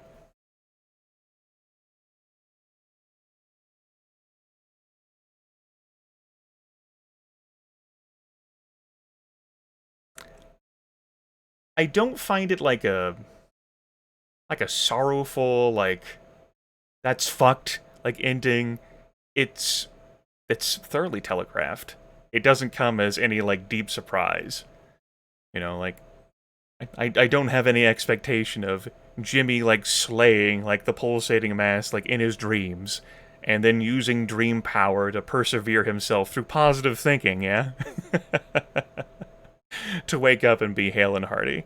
The closest thing you could achieve to Big Norman's positive thinking, the same shit that Wubbly shows and the Bookworm does at times, is to stay within that dreamscape. That's how I feel about the game. Casey has certainly left room for interpretation, though, and he doesn't intend on providing explicit answers on that front. Which I'm cool with. Doesn't bother me. If, like, you have an interpretation of that is much darker than mine, or has a far starker finale than mine, I don't have a problem with that either. It's just not what I get from the experience. Now, I will go ahead and convey, among the post-game content, we saw a couple of stones picked up. I will go ahead and reveal what it is that they do, as I do not intend to do them in this revisit. The stones can be taken to the back of a club in Shinryu, where they unlock, like, scenes and gifts of sprites. You can, like, watch, like, play, like, in a movie theater. And there's several different stones sprinkled around. I had a number of viewers who followed along with the first playthrough who were disappointed that they didn't do something more. That it didn't unlock some sort of happiness thing or alternate ending. The same is true with Heart Prison. I do intend on exploring that content again in a separate stream for Jimmy and the Pulsating Mass. But that also does not unlock an alternate end. It explores more of Jimmy's dreamscape. It's worth seeing, which is why I intend to do it again. But there's no, like, I'm not sorry, I've risen like a phoenix from the ashes. I'm back. And again, that, like, him being healed like that also goes beyond the scope of exploring Jimmy's dreamscape. Casey's pretty explicit about what this game is. Like, the scope of it on the store page. Like, that's not hidden. You know? It's this kid who's telling a story in his mind. And that includes jokes. That includes, like, a story for adults told through, like, the perspective of an 8-year-old. And that includes unspeakable horrors. Explicitly says unspeakable horrors.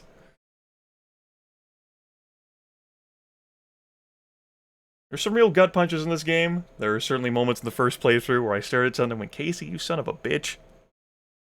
Some good laughs, too. Jokes.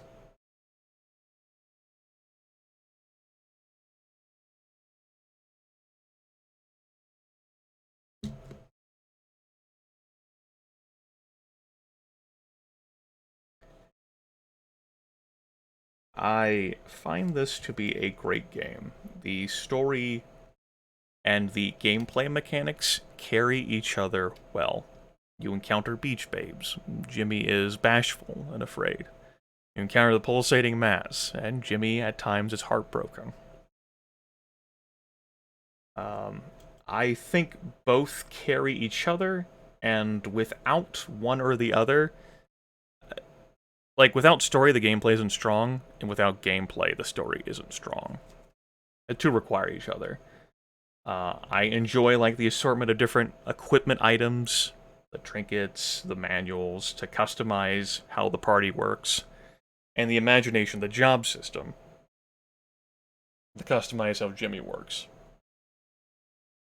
And I could see myself potentially doing a third playthrough using a fan-made hard mode that has come around on Casey's Jimmy and the Pulsating Mass Discord. I'll provide a link to a test video of that where Casey was like showing it off to like his community. I'll put that in the video description for YouTube. I think that's pretty interesting. I've thought about doing stuff like that myself, like tinkering RPG Maker to give myself like a harder challenge with this. And if I were to do this again, if I were to revisit this again, it would have to be a different change. Because you can't just, like, quickly speed through the story. There's no, like, speed up key. And this damn RPG Maker, like, interface, not as Jimmy and the Pulsating Mass is constructed. And, as I said, like, the game is great. The story and the gameplay are good, but it's not, like, I can get excellent story elsewhere, and I can get excellent gameplay elsewhere, too. And not in this fucking RPG Maker interface.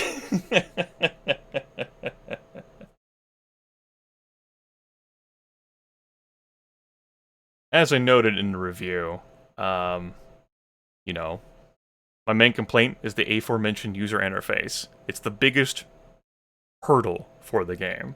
Inventory management, it's a slight annoyance. Clubhouse furniture management is a bigger chore. There's no battle log. Messages can blink past. The game doesn't describe most status effects, so you gotta pay attention to that. I look at that review, I still feel the same way. Still the best game I tried in 2018. It definitely holds up. Casey is working on a new project. He published a blog post earlier this month which provided a little bit of detail. He's released a little bit of music about it. It is definitely going to be in a different engine, and it's going to be a different style of role-playing game. I'll post a link to that as well in the video description for this. I'm not one to follow games, like in the course of development too much. Also it would be unreasonable to set expectations for that years before its release. But if you are into that sort of thing, keep that kicking around in your head. Yeah, the video I watched with the hard mode of that, it's my kind of thing, actually.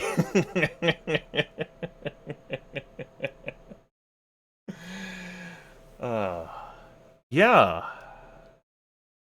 That's revisiting Jimbo. I enjoyed this, as much as one can enjoy this. There are definitely lines I forgot. There's humor I enjoyed. There's adorableness, like with Guppy. I was like, aw, so cute. I enjoyed connecting with each of the family members again. And with each of the non-family members. Moonbaby, Hitomi, Jonathan Bear, and the greatest god that ever have existed, Punch Tanaka.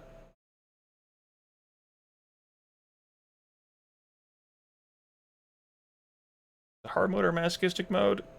Yes? The game doesn't have a hard mode difficulty. By default, it only has a normal and easy. I really enjoy Punch Tanaka. Friends live forever in your heart.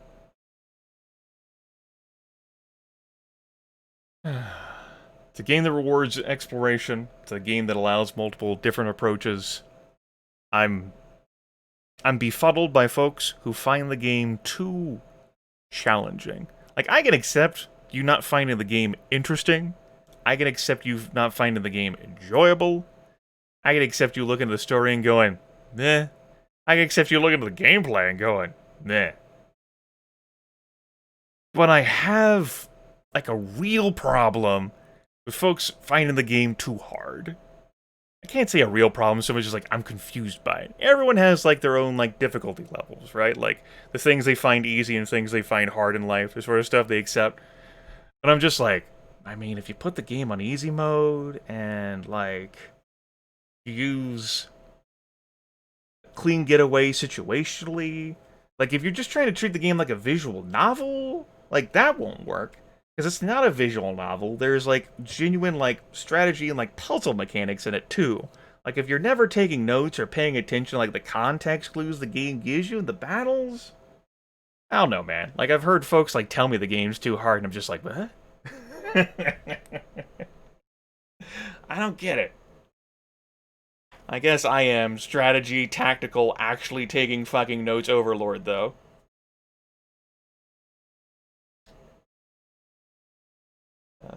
I'd say I try not to judge, but I think that's a weakness on my part. Just folks complaining about the game being too difficult. It doesn't advertise itself as a visual novel. Oh well. I think this is well worth folks' time. The game is delightful. Hell, it held up through a second playthrough. And if I did do a third playthrough sometime in the nebulous future, it most certainly would have to be different stuff, though, because I can't do the same gameplay. I'd have to try that hard mode mod, or really just, like, edit the game to fuck myself over in some way, because this playthrough, more so than the first even, I just absolutely steamrolled through things, left and right. And the hardest battles we had were the ones I had early, when I was just, like, taking risks, like, say, with, like, the queen bee and with the bird, when I was underleveled, or, let's see here, Helga beat me up because I expected her to heal me in the arena, and she didn't. She creamed me. The Legato Knights beat me, like, the first time, but I really expected that, so that wasn't surprised so much as me showing them off. Mr. Grouse beat me because I was fucking around. So yeah, my defeats in this second playthrough were basically just, like, me having different expectations of the game and me fucking around.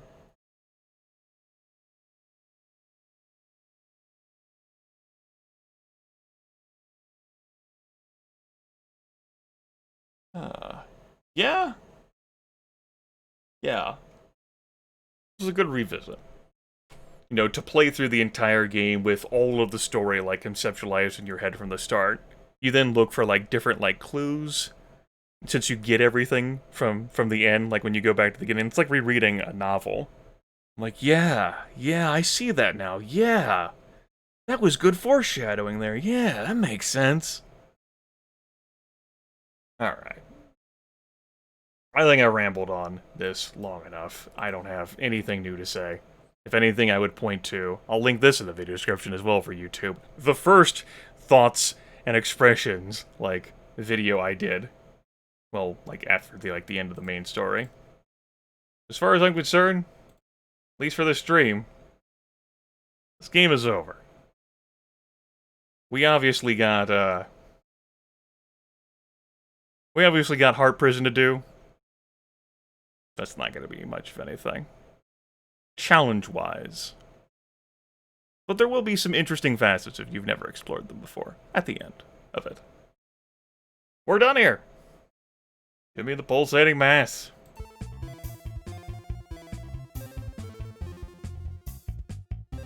Is this soundtrack, by the way? Serotonin Flowers.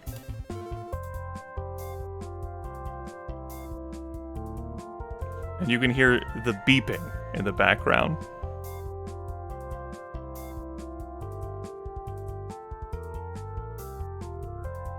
Beep.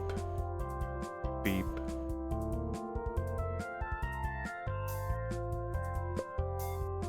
Time to put Jimmy back to bed. Dream on, little Jimbo. Dream on.